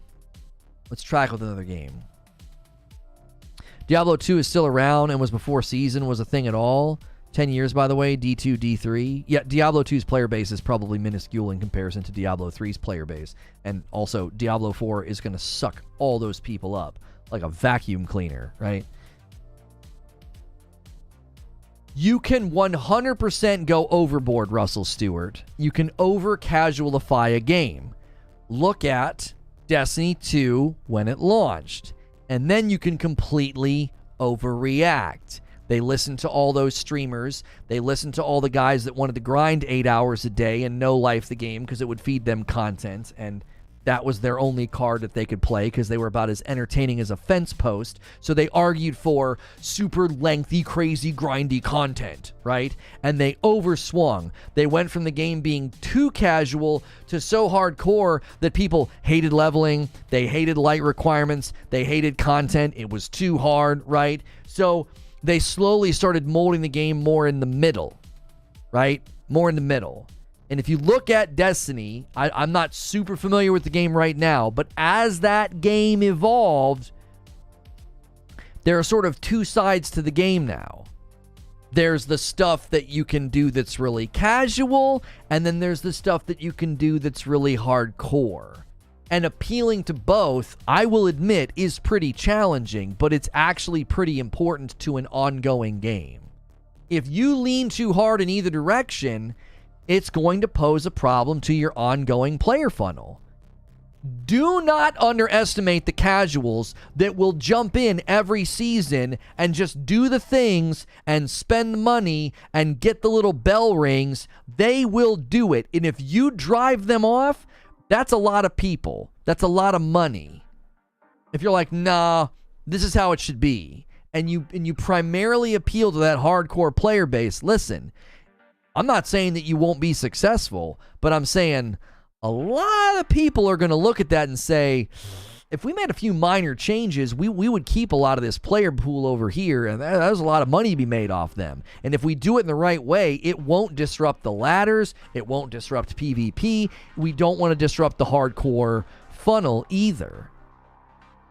So I think sometimes people think that you can only appeal to one funnel, and I don't think that that's true. Especially games like Diablo that have led the charge in ongoing content, live service model, endgame content loop. They've led the charge with world tiers. Like they know how to do that. Like you can play the game and it's pretty easy, or you can make the game blistering hard. I don't play, so I'm confused. What do you do with your main character if you're always playing a seasonal character? You don't really have a main character, Zubair. That's the point. He just sits over here, and as Tovo is saying, you just don't really ever touch him again. Now, Hilly said this earlier. I think a lot of people will do this. They'll take that main character off the shelf and play expansions. Oh, there's a new expansion coming. Sweet. They'll take them off the shelf. Or they might have a seasonal character that they maxed out, and that seasonal character got pushed into the Eternal Realm, and they're like, okay, I actually liked my Season 3 character more. I'm going to take that Season 3 character into the expansions. My argument is the first character is important to a lot of us. It just is. I place a lot of value on that first character. I place a lot of value on my very first Warlock in Destiny 1. He mattered to me. I deleted him for charity. How can your main be ready for an expansion if you're spending all this time on seasonals? Because the expansion will pick things up at the level cap, so the seasonals can't surpass your main. Let's say you get your main to level cap, Eugene. He's all maxed out. He's endgame ready. He's awesome. your seasonals won't be higher than him. They'll be essentially catching up to him. So conceivably, Eugene, after a year of playing the game, you'd have your main maxed all the way out, a couple of seasonals maxed all the way out. Those seasonals have been kicked to the Eternal Realm. It's almost like you'd have like a Rolodex or like a roster of characters, and you would just grab one and jump into the expansion with them. Expansions are dead? No, expansions are not dead. Yo, Buffalo, thanks for sending a rose. I appreciate that very, very much. I still have all my mains from any game I've ever played for 20 plus years. See that right there? Like, people value their main. People value their main characters. They're attached to them. It's analogous to why Street Fighter is still the go-to fighting game. High ceiling, low floor. A casual can enjoy it, but there are levels to it. There's levels to this. They know how to hold both player bases. Last expansion was 6 years ago. Oh, I see what you're saying. All fanboys must die. Right, but going forward, Diablo 4 will have expansions. I think they'll likely be annual. Yes. I think they'll be annual, and they'll come with a new class every time, I think. I think 5 years from now, we'll be sitting on 10 classes. Class a year. I don't play Diablo, but I'm confused as well. How do you make players start over in a loot-based game? That sounds horrible. You guys are starting to see. There are people that don't get this, and it's not going to vibe with them, but they could vibe with seasonal content that they play on a main. I'm telling you, you get too narrow, and you're like, well, this is how it's always been, and this is what everybody likes. And I'm telling you, a lot of people will say, I'm not going to do that. That sounds friggin' stupid. I'm not saying it's stupid, by the way, but I'm saying there are people that are going to think that. You don't have to legislate the whole game to them. You just give them the option. Helix with 13 months in a VIP, finally over the 1 year hump.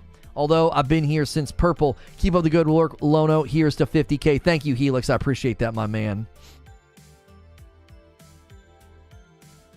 I don't play the game, but seasonal sounds like a real turnoff. One potential player passing the game by. That's what I'm saying. D1 and D2 worked fine too. Why'd they change it then? That's a wonderful argument against the people that say, this is how it's always been. Just leave it. Just leave it. Just leave it. I'm like, but they switched from how it was in Diablo 2 to now significantly. Yo, Kaiser Soze. This guy will hotly debate me in my comments sometimes, but he's always respectful. 5 gifted members, taking us to 13. Thank you for that generosity. Call me TK, Anung Un Rama, Detective Seeds, Roadkill, Jalo K. You guys all got a gifted member. If you're willing to do your own membership, and you just got one, you can pay it forward. Click the $sign at the bottom of chat. You can gift one member and pay your membership forward. If you're like, hey, I'd pay for my own, you guys can pay it forward and get a little train going. I am streaming on YouTube as well as the Tickety Talk Evil Man. I have a hard time looking at both chats. You can watch me on YouTube at Reforge Gaming. Restarting in Diablo does work. They have loot generosity in a better place, but what Lono wants would work in parallel with the opt-outs. That's what I'm saying. That's what I'm saying. WTF? What happened, creature?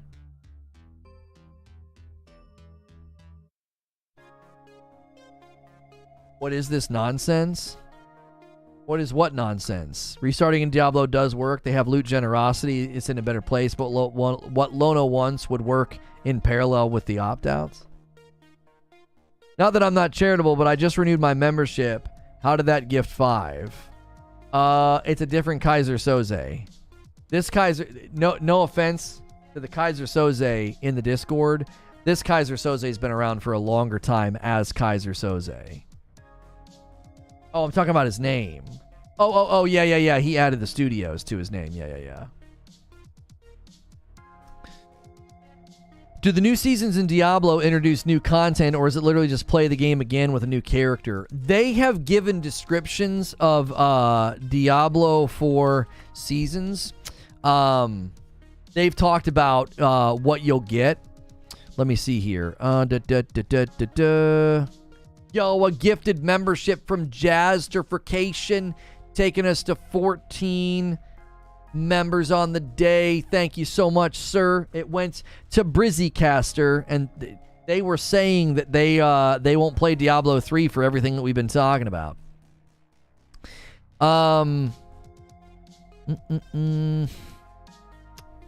Let's see here.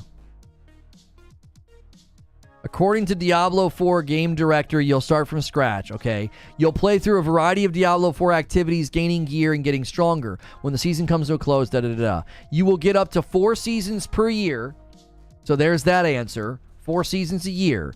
Each of these seasons will not only shift the meta like they do in Diablo 3, but also add new content. Diablo 4 will get new features and quest lines each season, which they say players should be able to experience within only an hour of playtime. The quest lines will also flesh out the world of Sanctuary and offer new stories to discover.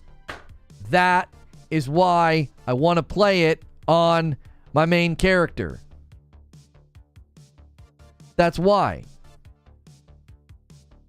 Like, you're going to have new quest lines. You're going to flesh out the world of Sanctuary. You're going to have new stories. And I'm going to play it on a brand new character. Instead of the character that I saw in every cutscene. I customized to make them look awesome. I played through the whole story with. I'm not going to go play new quest lines. I'm not going to flesh out Sanctuary. I'm not going to go play and experience new stories with them. Just some brand new character. Don't you see the problem with that? Don't you see? Right now, when you start a new character in Diablo 3, it doesn't really matter because the function matches up with the form.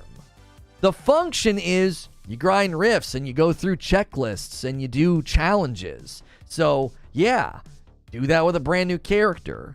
The form and the function have a synchronicity. They're sort of the same type. They are of the same essence. But when I come to a new season and you got new quest lines, you have new stories, and I'm fleshing out the world of Sanctuary, no, that doesn't have the same essence and form as a brand new character. That doesn't make any sense. Why would I not be fleshing out the world of Sanctuary and having new stories and new quest lines with my existing character? That creates a long tail trajectory.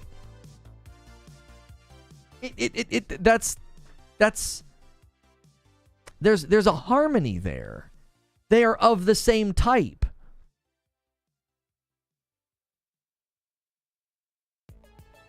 I see that doing it in that way, you would want to spend more money on other character cosmetics. This is easy to see. I don't know if that's the primary motivation.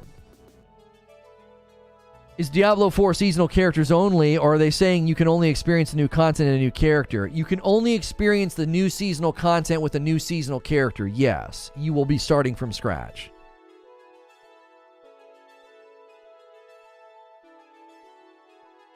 Wait a minute, that isn't me. It literally happened at the same time I renewed, but when you click on the gifted thing, it's someone else's pick. Yeah, I'm trying to tell you, that's the original Kaiser Soze. You changed your name to Kaiser Soze, but he's been around for much longer. Because he used to leave me comments all the time. Because I recognize his avatar. It's a guy's face with, like, stuff over top of it. I have to make 4 characters a year? Yes. If you would like to enjoy all the seasonal content, yes. And that just... That just... Think about that. So, like, you're going to go experience Season 2. You're going to flesh out the world of Sanctuary and have new stories and new quest lines. And then when Season 3 comes around, you're going to do the same thing with another character, with a third character. Don't you see? Right now, in Diablo 3, starting a new character and doing all the seasonal challenges, they are of the same essence. Because it's just literally throwaway check boxes. You're just grinding rifts. In Diablo 4, the essence and the type of content that you're getting is... it doesn't make sense to start a new character. It's like, it's new stories. It's new campaign. Well, not new campaign, new quest lines. I'm fleshing out the world of Sanctuary. I invested all this time in this world and in the main story and in all this stuff, and then I don't get to continue doing that with this character? Isn't part of the reason they have seasonal characters is to encourage other playstyles and builds. Right, they changed the meta with the seasons, which would be a great reason to let me, you would have like a one seasonal respec. Yeah, you want to respec, you want to start all the way over, that's what people probably are going to do. There are going to be people that do the rebirth thing. They'll want to keep using that character and they'll rebirth them. I'm starting to think it's a good model, even if it isn't for me. It keeps the loot valuable. Every drop matters, and it tickles the dopamine receptors. Just requires a lot of time. It is a great format, Zubair, because I like it. Right? Just so we're clear, I don't dislike it. I just think it could be improved. Because I love the idea of experiencing those new quest lines, those new stories, and fleshing out the world of Sanctuary with my main, but also doing seasonal characters as well, like doing both. One is continuing a trajectory and an experience and a story and a journey, right? The other is more about like that seasonal grind, that dopamine hit, right? Spider-Man shirt and a blue background. No. What's up, brother? How you been? I'm good. How are you? How's the voice? How's that frog? That's the worst. In our line of work, like I felt for you when I watched your video. I was like, it's so hard in our line of work to not be able to talk.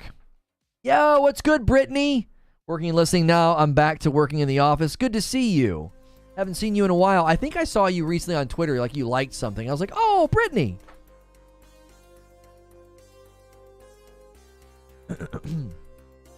If the approach is the same as the current D3, it's going to be a pass for me, says Jamkas. Well, if they give you that, Lono, would there be any point or incentive for anyone to start a fresh seasonal character still? Any incentive in the game to favor the new characters? Yes, there would be. Of course, Solemn. Yes. There's a couple of easy answers here to the question. It's a good question, by the way. Number one, you have the ladder incentive, the races. Number two, it's a great way to start a new class. If I spend a ton of time with a druid, and here comes season 2, that's the perfect time for me to try out a mage. It's fast. You're unlocking stuff. You're getting stuff. You're leveling. Ding, ding, ding, ding. Bing, bing, bing, bing, bing. You're just feeling that dopamine. And you're getting... It's really perfect when there's a new class. It's really perfect when there's a new class. Love that shirt. Yo, Lazar with a $2 tip through Super Chat. Sounds like more like DLC-ish than new seasonal editions. If you guys ever like the shirt I'm wearing, this one comes from 80s Tees. Their Spider-Man collection is very nice. Use code LONO for 30% off at 80stees.com.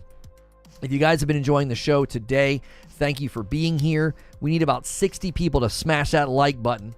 That helps more people find the video when we hit those like milestones. And we're about halfway. We're past halfway on the member goal. Thank you, everybody. Every 25 members, I gift 5. We're closing in on the next big member goal of 2,500. To be honest, I didn't mind or bother about the seasonal events in Diablo 3 when I first bought the game, played back in 2016. And yet, I still finished the whole game, including Reaper of Souls. The seasonal content wasn't there when the game first came out. That came later. What, like a year after it launched? Yo, a gifted membership from Steven. Thank you so much. Goes to Zathos. Sounds like you're warming to the idea. I am too. Still think you need a main, though. I'm not warming to the idea of seasonal characters because I've literally done seasonal characters before. I liked them. They're fun. It's super fun. When I was playing with my wife, I picked Necromancer, she picked Demon Hunter, and within an hour, we are just boom, boom, boom, boom, boom, boom, boom. We're just plowing through, getting kills. Ding, ding, ding. Stuff's dropping on the ground. I'm equipping stuff. I'm spending skill points. It's awesome. It's awesome. But I also like having a main character. Why don't you love the Series S? Because the Series S, like your question, is weak. That was so serious. That was so serious. Why not open a class loadout option in which you could switch classes, but make that available once seasons open up? I'm not sure what you mean. Daniel says, I see it working for Diablo 4. There isn't an economy to worry about like there is in Path of Exile. I'd be cool with permanent characters being able to play the new season. That's what I'm saying, Daniel. I would opt out of the ladder races. You know, don't let me do PvP with other folks. You know, don't let me do PvP with other folks. Or other seasonal folks. Like, I would know that. Like, if I go into the season with my existing character, there'd be all these things grayed out. It'd be like, you don't get access to this, and this. I'm like, that's fine. I just want to do the quest lines. I want to experience the story. I want to go and flesh out the world of Sanctuary with the character that I saved Sanctuary with. So I'm going to save Sanctuary, right? And I'm going to do all this stuff and have all these people that like me and are like, thanks, man, for all you did. And then when the season rolls around and I'm doing more, they're going to be like, frick out of here. Time for a new character. Like, what's the matter with my current character? Bold of you to assume you're going to save Sanctuary. Who said I was assuming?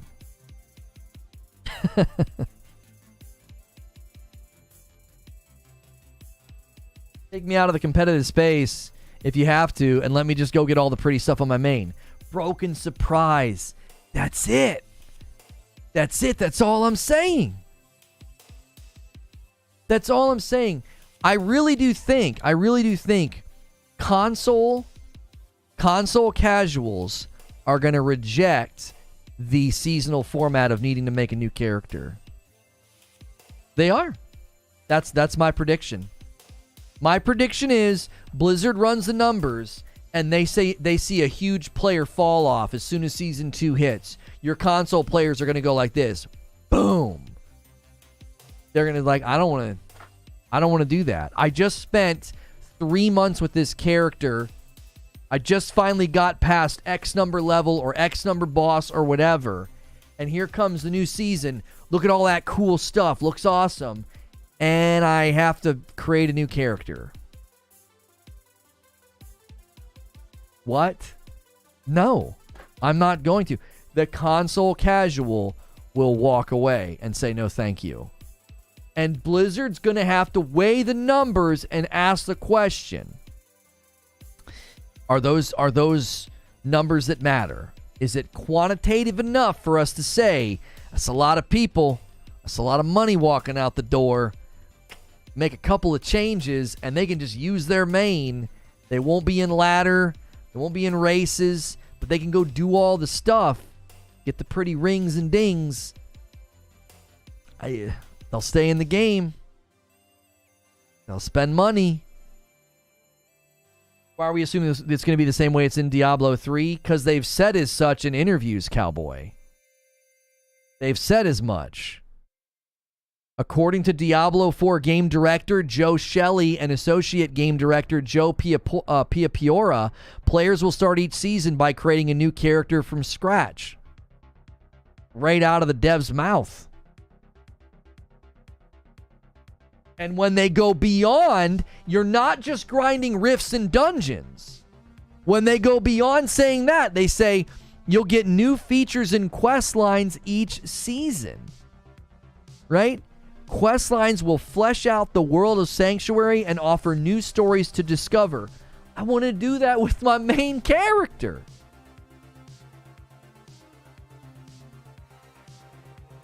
I want to do that with my main character. I don't feel like I'm crazy for wanting that. Like, this is the problem with the debate. People are looking at seasonal format in Diablo 3 and they're saying, this works and I like it. But what they're not looking at is Diablo 4 is doing it completely differently. They're changing the fabric of what a season is It's more substantive. It's creating a more chain-linked experience. Currently, it's very episodic. Here is season 22. Here's all the pretty things. And you just grind riffs. Okay? And you do bounties. That's not how Diablo 4 seasons are going to work. Diablo 4 seasons are not, welcome to season 3, go grind riffs and do bounties, check these boxes, get these pretty things. No, it's going to do quest lines and stories. You're fleshing out the world. It's like it's almost like a micro expansion is what it sounds like to me. Are Diablo 4 seasons going to advance the narrative? They've not explicitly stated that. They say that there will be quest lines that will flesh out the world of Sanctuary. That to me says that's advancing the narrative. Yes, you're expanding the world. This is really vague comment from Joseph Piapiora.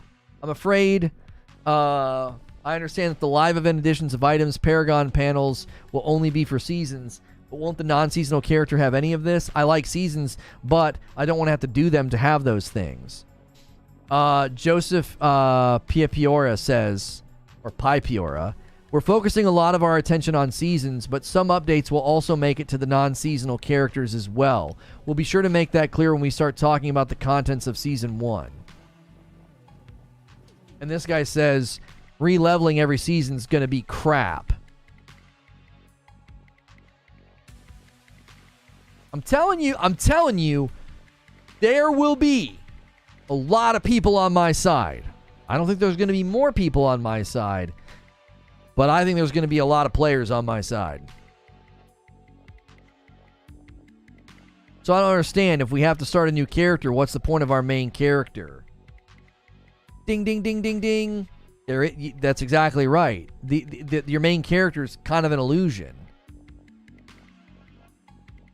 If it's advancing the narrative and or the world building and you can't do that on your main, that's a huge L. That is precisely why I've pushed so hard against this. Because when they started talking about it, I said, that sounds awesome. That sounds narrative and story and world building driven. That sounds really cool. Why in the frick do I got to get a new character to go do that? State of Play is back.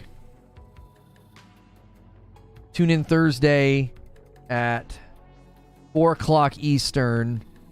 5 new PSVR 2 titles from partners, hot indie and third-party reveals, an extended look at the S-Squad Kills the Justice League. This Thursday, State of Play is back. I was really, really hoping that the Dev Direct with Xbox would push Sony to start talking again.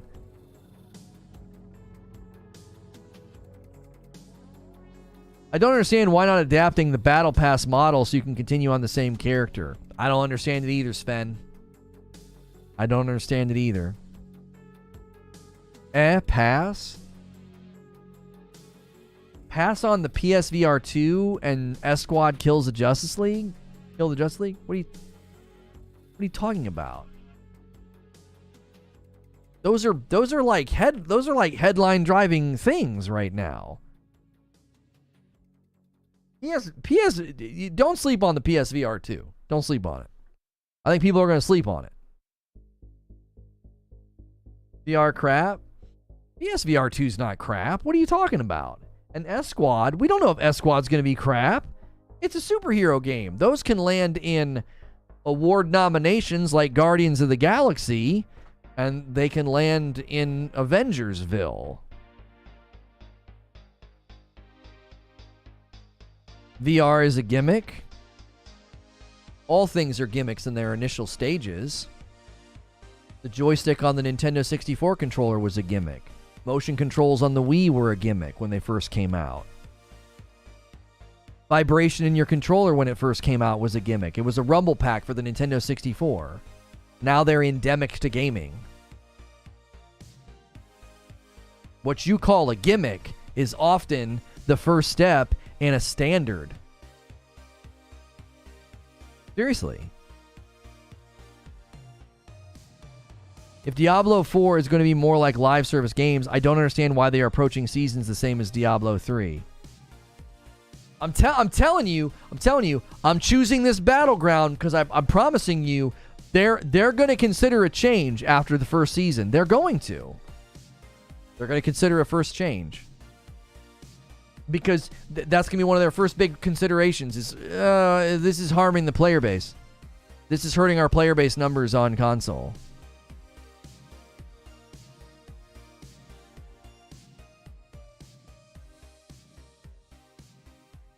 Yeah, the Nintendo 64 Rumble Packs, they ate up batteries.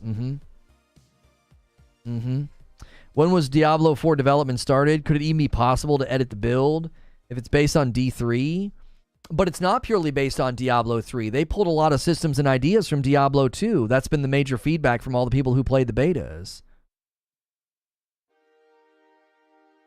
Like, a lot of the people who have played the beta, both endgame and the beta, the one that we're going to get to play, because we're going to get to the Diablo 4 beta is going to be Act 1 and the prologue and the entire first area. That's what lots of people have played, and they have the most common feedback is they borrowed a lot from Diablo 3 and Diablo 2.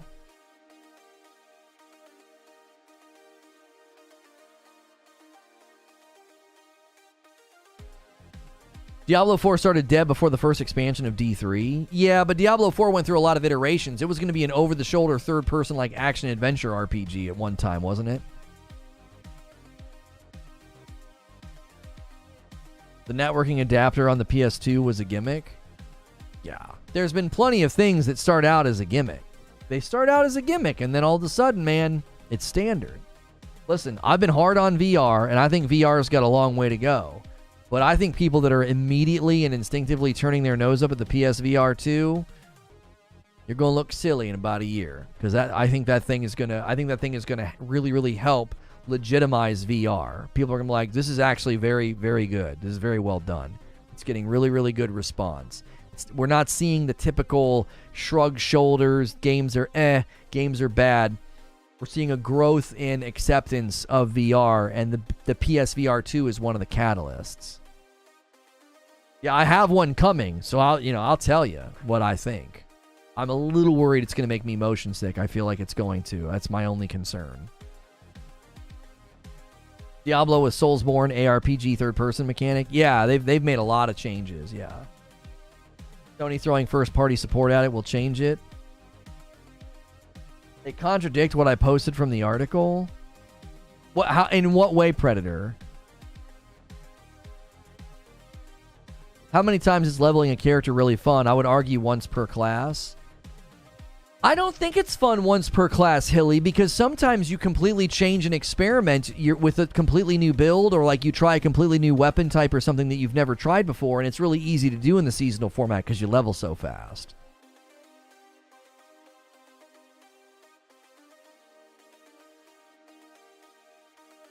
They say it was bad, or I say I'll pass because I think it's crap. How are crap and bad not synonymous? Did I say it was bad? I didn't say it was bad. I just said it's crap. Huh? What? Those feel like... How are those not the same? How are those not the same statements? Hey. I didn't say it was bad. I said it was crap. Get it right.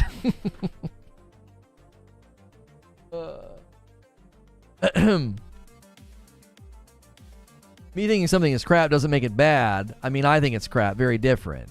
Oh, yeah, I mean, that's fine. Yeah, if you're saying, I got no interest in that, that's fine. That's fine. For the longest time, I said the same thing.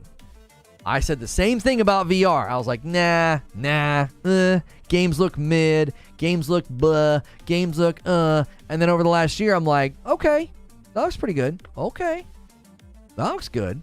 Oh, that looks nice. That looks fun. I would play that as long as I don't get motion sick. I've been sort of won over from to being like, okay, there might be something here. I'm telling you.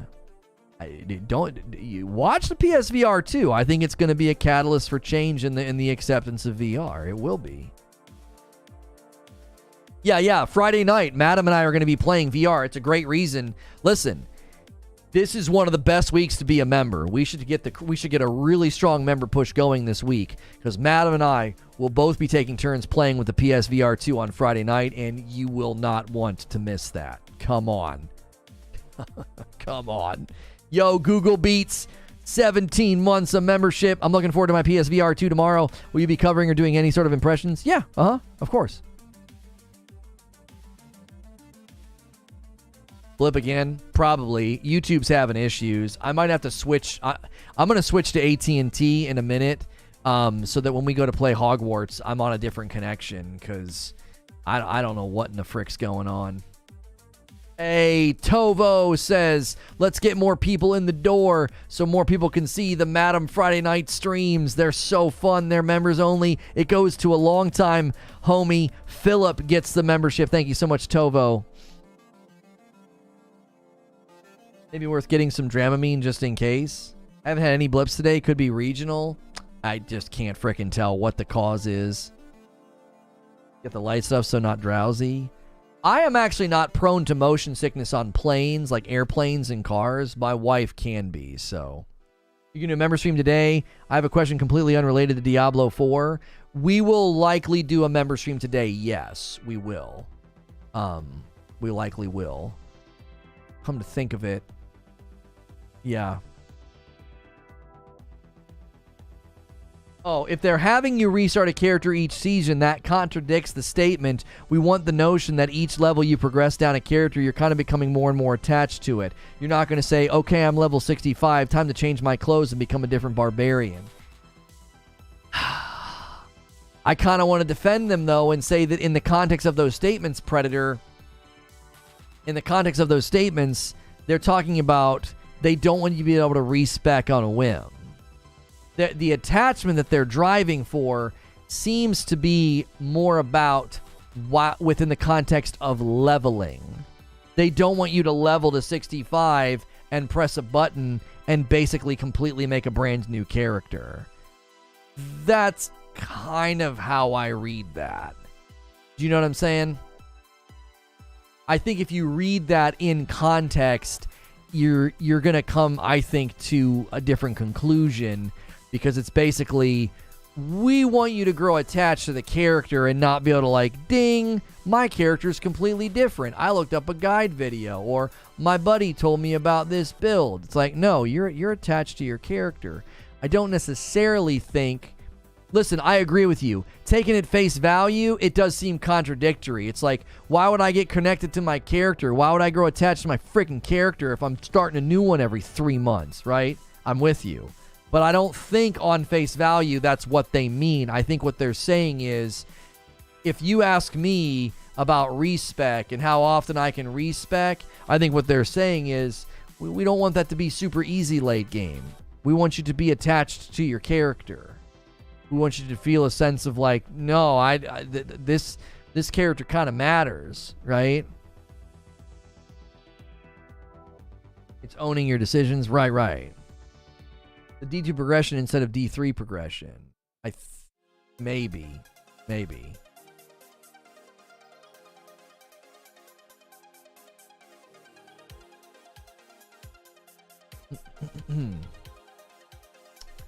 People did say they were seeming to borrow. They were seemingly borrowing from both. They were seemingly borrowing from Diablo 2 and Diablo 3. Yeah.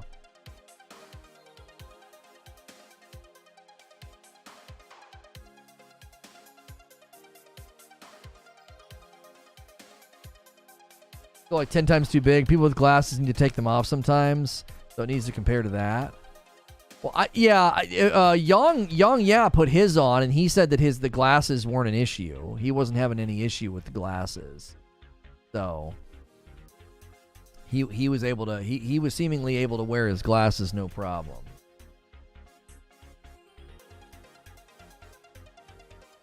So give it up for Madam. She's supporting her husband's gaming addiction. What? You can slide the front, so glasses should be fine. Yeah. He immediately said, like, well, I don't think he even said anything about it, but like you could tell, like when he put it on, it was like It worked fine with his glasses. It didn't seem to be an issue.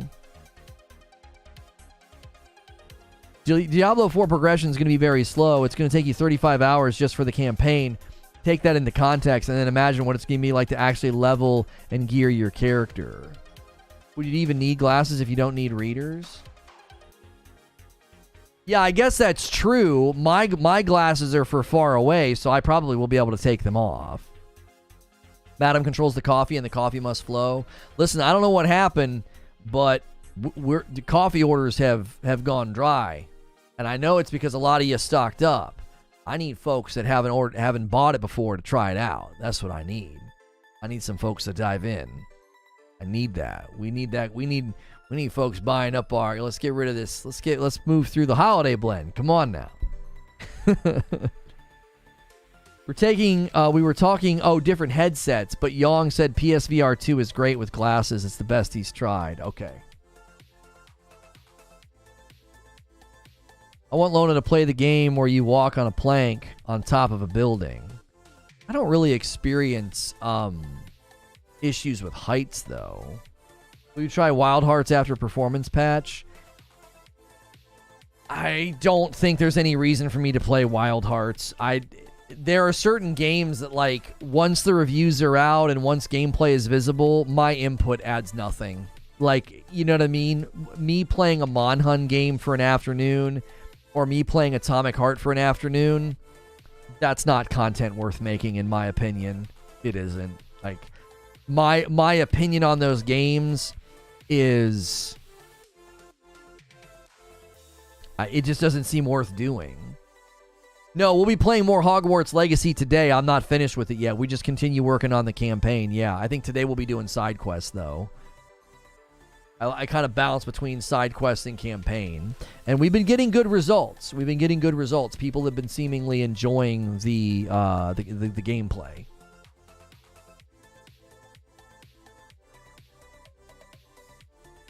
And that's been really encouraging because Diablo 4 gameplay is something that we feel like we want to do on a regular basis, right?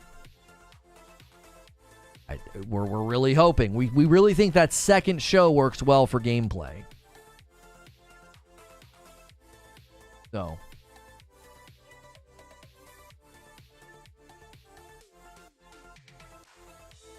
Do you make these decisions based on what you think is in your lane? For example, Diablo 4 is more your fit. That's exactly right. It makes more sense for me to play games that are in my lane because then I can provide feedback. So let's say I played Hogwarts for 2 or 3 days and then I stopped playing. That was still worth doing because that's the type of game that I can talk about, review, critique, and give feedback, right? I'm not going to be able to say much about Wild Hearts or even with Atomic Heart. The reviews came out, they were so mid, it was like, so I'm going to go play a shooter that's kind of mid. Why? What am I going to say that hasn't already been said? Like, diving into the systems in Hogwarts or Diablo, it makes sense. It's like, yeah, I can provide info, I can provide feedback, I can give my thoughts, and that can help other people think about whether or not they should try out the game. I didn't see Atomic Heart or Wild Hearts being a game where my input would have been substantive and worthwhile. Both of them would have been shrug shoulder content, like, you know, and I just don't want to make content like that. I don't need Lono's feedback about racing games or rogues not named Returnal, or turn-based strategy, or fighters. Yeah, it's just like certain games, if I play them, like, I'm not going to have much to say. I'm going to be like, yeah, I guess it was kind of fun. Like, and then I can't go beyond that. I can't go deep. Now, Lono, you got to understand, if you play Diablo, you'll not have time to play other games because you'll have to level up your main and your 4 seasonal characters. I feel like the games need to be phenomenal or in your lane or a colossal train wreck. Yeah. I played Gunfire Reborn for a little bit. I kind of liked it. If my wife and I weren't enjoying Hogwarts so much, I think we would take a crack at it because I think it could be really fun in short spurts because it is a rogue. But we are absolutely loving Hogwarts. I don't need Lono's feedback about Monster Hunter 6, that's for sure. Right. Now, but You might not need my feedback, Wheezy, but if it's a really, really big title and everybody's curious about it, it makes maybe a little bit more sense for me to play it for an afternoon and say, hey, I don't typically play these games, so let me tell you whether or not it's worth checking out as a non-Monhun player. That's valuable content. I looked at Wild Hearts and I was like, I'm not going to, what am I going to say? Now, maybe I could have approached Wild Hearts that way. I could have been like, hey, I don't really play Monhun style games, and then the feedback's valuable. Sometimes I go off of my gut. Sometimes I purely go off of my gut, and my gut was playing Atomic Hearts or Wild Hearts. Playing Atomic Heart or Wild Hearts, it just felt fruitless. I was like, nah, I don't feel any magnetism to the titles. I don't feel any reason to create content with them. And if I'm not vibing with it, if my gut's not feeling a draw to it, it's not worth doing, because my heart won't be in it. I'll be doing it purely because, well, it's a new game, so I guess I got to check this out. Are you and Madam near or farsighted? Whatever means that we can't see things far away get blurry. I always forget. That means we're nearsighted, right? Nearsighted meaning we can see things near. We can't see things far. I think that's how that's supposed to work. I'm farsighted and I can't use my PSVR. The screen being so close to my eyes, it gives me bad migraines. Could include the fuzziness causing the eye strain. PSVR 1 was not detailed.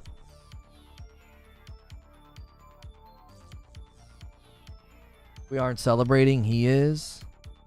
Wait, who's celebrating? Let me get this straight. Diablo 4 will have paid early access, $70 on last gen, and have paid expansions. Why are we celebrating? Who's celebrating? What are you talking about? All their seasonal content's going to be totally free. The expansions are going to be annual. There's going to be 4 completely free seasons a year. But you're belly aching. And here's the best thing you can do. If you think economically it's set up in a bad way, don't play it. Super easy. Super easy. If the $10 price hike is just offensive to your consumer sensibilities, don't play it. So we are celebrating. It seems like you're projecting a hyperbolic term on chat and myself to what, distance yourself? We're celebrating and what, we're stupid and you're not celebrating because you're more in tune to the rightness or the wrongness of what they're doing? I'm not sure why you're trying to project celebration onto me in the chat. I forgot my confetti and my party hat, guys. We're not celebrating. We're saying there's good and bad with the beta. I've been largely critical this morning of the seasonal format and said that I wish they would make some changes to how the seasonal format's coming out. I don't know if you could watch the last 2 hours of this content and describe it as a celebration. It's been largely pretty critical. I've gone pretty hard at the seasonal format. I don't know if you would describe that as celebration, as celebrating.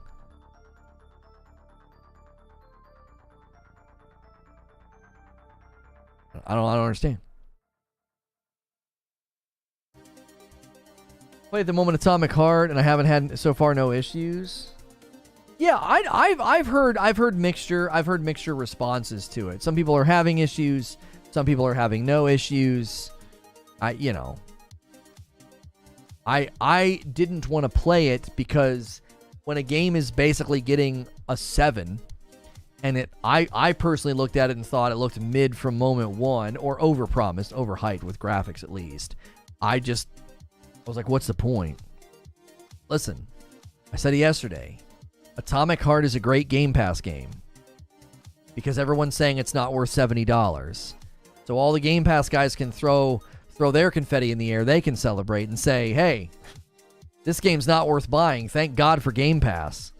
What they don't realize when they say that is they're basically saying Game Pass is awesome. It's full of games that aren't worth buying. What a ringing endorsement. I love Game Pass, man. Game Pass is amazing. Why is it so good? Well, man, there's always games. It's just not worth buying. They're not very good. They're kind of mid, you know? That's what my neighbor says. He says mid.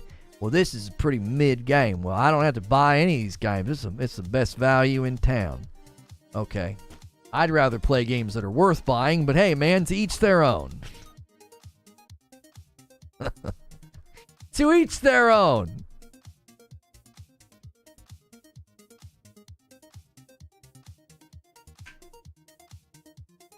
Game Pass delivered a game yet that's worth buying at full price? SDO, that's my new question in the Game Pass debate. That's my new question. That's my new thing I'm going to go to every time is, okay, Game Pass has great games. Are any of them good enough that you think they'd be worth buying at full price? Oh, well, no. I wouldn't have bought any of these games at full price. Okay, I appreciate that. Thanks for your honesty. Yeah, outside of Forza, I think most people would say no. Hades? Oh, no, that's fair. Hades is fair. Hades, yeah, I could see people buying Hades. I could actually see people buying Hi-Fi Rush at full price because it's only $30. Yeah. But I think a lot of people would say no. A lot of the games aren't worth buying at full price. And that's something that they celebrate. But what they don't realize is that they're celebrating a subscription service that's full of games that aren't worth buying. Yeah, High on Life, people would probably say that, true. Cult of the Lamb. Yeah, and a lot of those people would say that because they're smaller indie titles that aren't $70.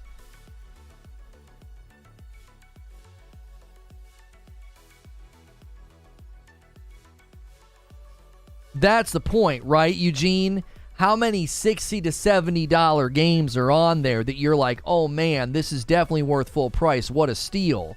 Because often that's what I hear from people. Oh man, Game Pass is so great. I didn't have to buy this game because this game was kind of mid. I wouldn't have bought that game at full price. Look at what gets said every single time. I play so many games that I never would have bought. Okay. So then, is it full of games that are worth it, or is it full of games that aren't worth it, and that's why it's so valuable? Like, which is it? The hope would be, this is what I said yesterday. This is me hoping for Game Pass to get to get better. The hope would be we would get to the end of this year and we would say, yo, Minecraft Legends and Forza Motorsport and Starfield, those were really good games. They would have been worth it at full price, but I got them on Game Pass. Like, that's what I think would be a better testimonial for Game Pass. If your testimonial for Game Pass is, thank God I could play this game because it's not worth full price, you're not saying it has an actual intrinsic value. You're saying that it saved you money because so many bad games have been coming out, right? Which I think just adds more fuel to my game trials argument. Game trials would be a better ecosystem because it protects the consumer from the games that aren't worth it, and you're still getting to try games. About a 30-70 split. Yeah. I'm not bashing Game Pass. I'm saying it's a really good question to ask people because I don't think people hear themselves sometimes. They want to celebrate how great Game Pass is, and they do it by acting like, yeah, all these games, yeah, they weren't worth it, man. I wouldn't have bought any of these dadgum games. They're not worth it at full price. What? Huh? Game Pass is full of games that aren't worth buying? What? You see what I'm saying? I'm not saying that's true of every game. I'm saying sometimes people defend it in that way. It's like, you're not hearing what you're saying. Yo, that's a big one. Quintar with 10 gifted members, and I love seeing these names. Brittany, good to see you back. Take a gifted membership. Stanko Pantic, my man GC Plugs, Heavy Metal Mama, DMAX Speeds, Branson Skidmore, Zoe Leons, Brian Smith, The Turk, Jay Vindictive. You guys can all watch members-only content. That's our goal for the day. It means I owe you 5 members. I will do it at the end of this stream. I tell you what I'm going to do. We're not ending, but we are going to switch to Hogwarts gameplay. I'm going to switch to AT&T because I'm streaming on Spectrum, and that might be some of the cause of some of the problems. So I'm going to switch to AT&T. So you're going to get a huge blip. you're going to get a huge blip. But I want to do it before we switch scenes. I also need to use the restroom. So this is going to be a very, very quick break. Do me a favor, okay? A great way to soften the blow of this blip, because blips hurt us. They hurt our viewership. They hurt the video. They hurt the stream, because YouTube doesn't know what's going on. All they know is that we're losing viewers. Do me a favor and smash the like button like crazy. Get me to 400 likes. That will help. No, I don't stream on the purple platform, Stanko. Yo, Mr. Frugal hitting 14 months. Control, Guardians of the Galaxy, Octopath Traveler, Gears of War. Don't do us like that. Love the content. Those are all old games, bro. Like, that's the point, isn't it? Do I get to defend how great the PS5 is by pointing to a bunch of old games? Am I allowed to do that? You see what I'm saying? Like, none of those are new games. And none of those are even full price right now, are they? Yeah, I stream here on YouTube, and I also stream on the Tickety Talk, but the Tickety Talk's not full view. Also, we're about to switch to gameplay of Hogwarts, and you can't see that on the Tickety Talk. So yeah, everything primarily happens here on this channel, live streaming, yes. So, do me a favor, smash the like button, maybe give some more members. I'm going to swap internet. You're going to get a big blip. You might have to refresh. It might mess with audio. You might get follow-up blips. Don't worry. It'll smooth out, and you can help us with some likes and some gifted members and some subs, all right? Give me 1 second. I'll be right back.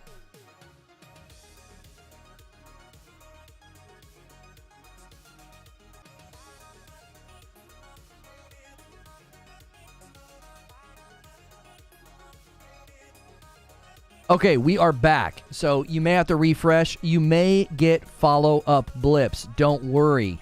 You may get weird audio things, okay? What is this Mighty Doom game? Is that a mobile game? Introducing Mighty Doom, launching on March 21st. Pre-register now to play this adorably violent top-down single-touch mobile action shooter. Oh, what a bummer. Why does it have to be mobile? It does look so fun. Oh, it's roguelike gameplay, too.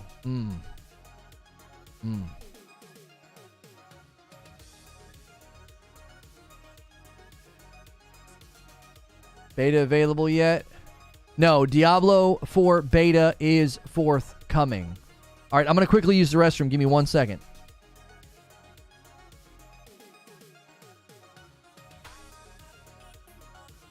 I'm going to end the Tickety Talk stream. Head over to Reforge Gaming on YouTube if you want to watch the gameplay. We're going to keep streaming on YouTube. How do I do this? There we go.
Sorry, chat. Sorry. Sorry. I got halfway back to the office and forgot that I needed to grab my lunch. Why can't all the streams be on the Tickety Talk? Because I don't have a stream key over there, so I can't stream through OBS over there, which means I have no way of showing you my gameplay. And I refuse to do the stupid budget, like, point the phone at the monitor crap. Like, I'm not going to do that. I refuse. We do high value content here, and that would look so freaking Bush League and dumb. No offense to people that do it, but I'm not doing it. I would love to get a stream key, but I'll be honest with you, Robert. I don't make any money over there for the most part. Like, if we had this huge member base over there of people paying, right? If they were actually paying and doing the memberships and doing the stars and getting the emojis, I'd be more inclined to care. But it's like, man, I make my money on YouTube. Come over here. Come over here to YouTube. You know what I mean?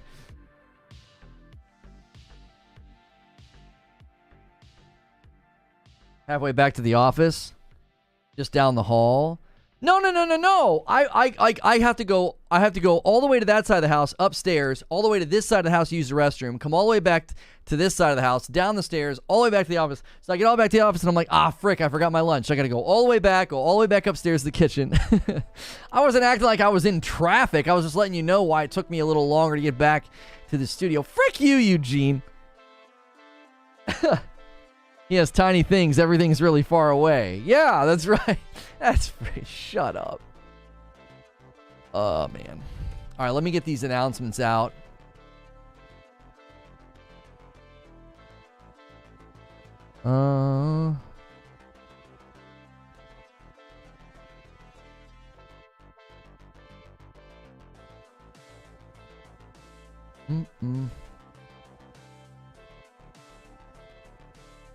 Yeah, you guys liked my tweet.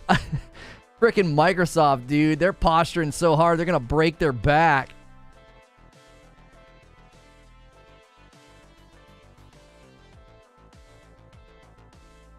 Posturing so hard, they are going to break their frickin' back.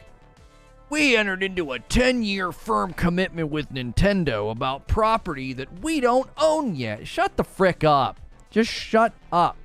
Until the deal is done, shut up. We're tired of hearing from you. I'm sick. I'm sick of it. I am so sick of it. So tired of it, bro. How do you only have 25,000 subs, by the way? Should have like 500,000. I appreciate you saying that, dude. We'll be there. We'll be there one day. We'll be there one day. Don't you worry. Don't you worry. We got here relatively quickly. We're on a nice rise. We're on a nice upswing. You know what's going to help us on our upswing? You know what's going to help us on our rise? Is people supporting gameplay. If you guys support gameplay, that is a humongous deal. A humongous deal. Gameplay is a huge asset to our growth. So we're about to switch streams, all right? I need y'all to do me a favor. If you don't like riding the redirect or if it doesn't work consistently for you, please click the link in chat. Or you can go back to the main channel. It will be the featured video, okay? As soon as we get over there, I'm going to need you guys to smash like crazy. We lost a ton of viewers because of the blips and me needing to restart or switch internet connections. So we lost a ton of people, okay? We lost a ton of people. So do me a favor. When we get over there, you're going to need to press that like button, all right? Oops, sorry. That was really loud. That was not intentional. All right. Thanks for the great show. Quintar, thanks for being so generous. I'm looking forward to hitting more membership milestones this year. I'll have the sub goal up so people can see that we already hit it once. I'm going to start the next stream. Try to get me those first 100 likes. We had an amazing gameplay stream yesterday, and a lot of it's because you guys go over there and support so strong right at the beginning.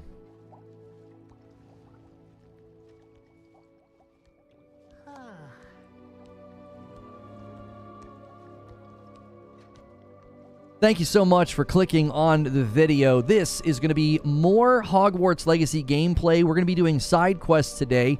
We sort of bounce between focusing on the campaign and the main quest and doing side quests. If you've enjoyed my gameplay, make sure you hit subscribe. Make sure you hit the bell button.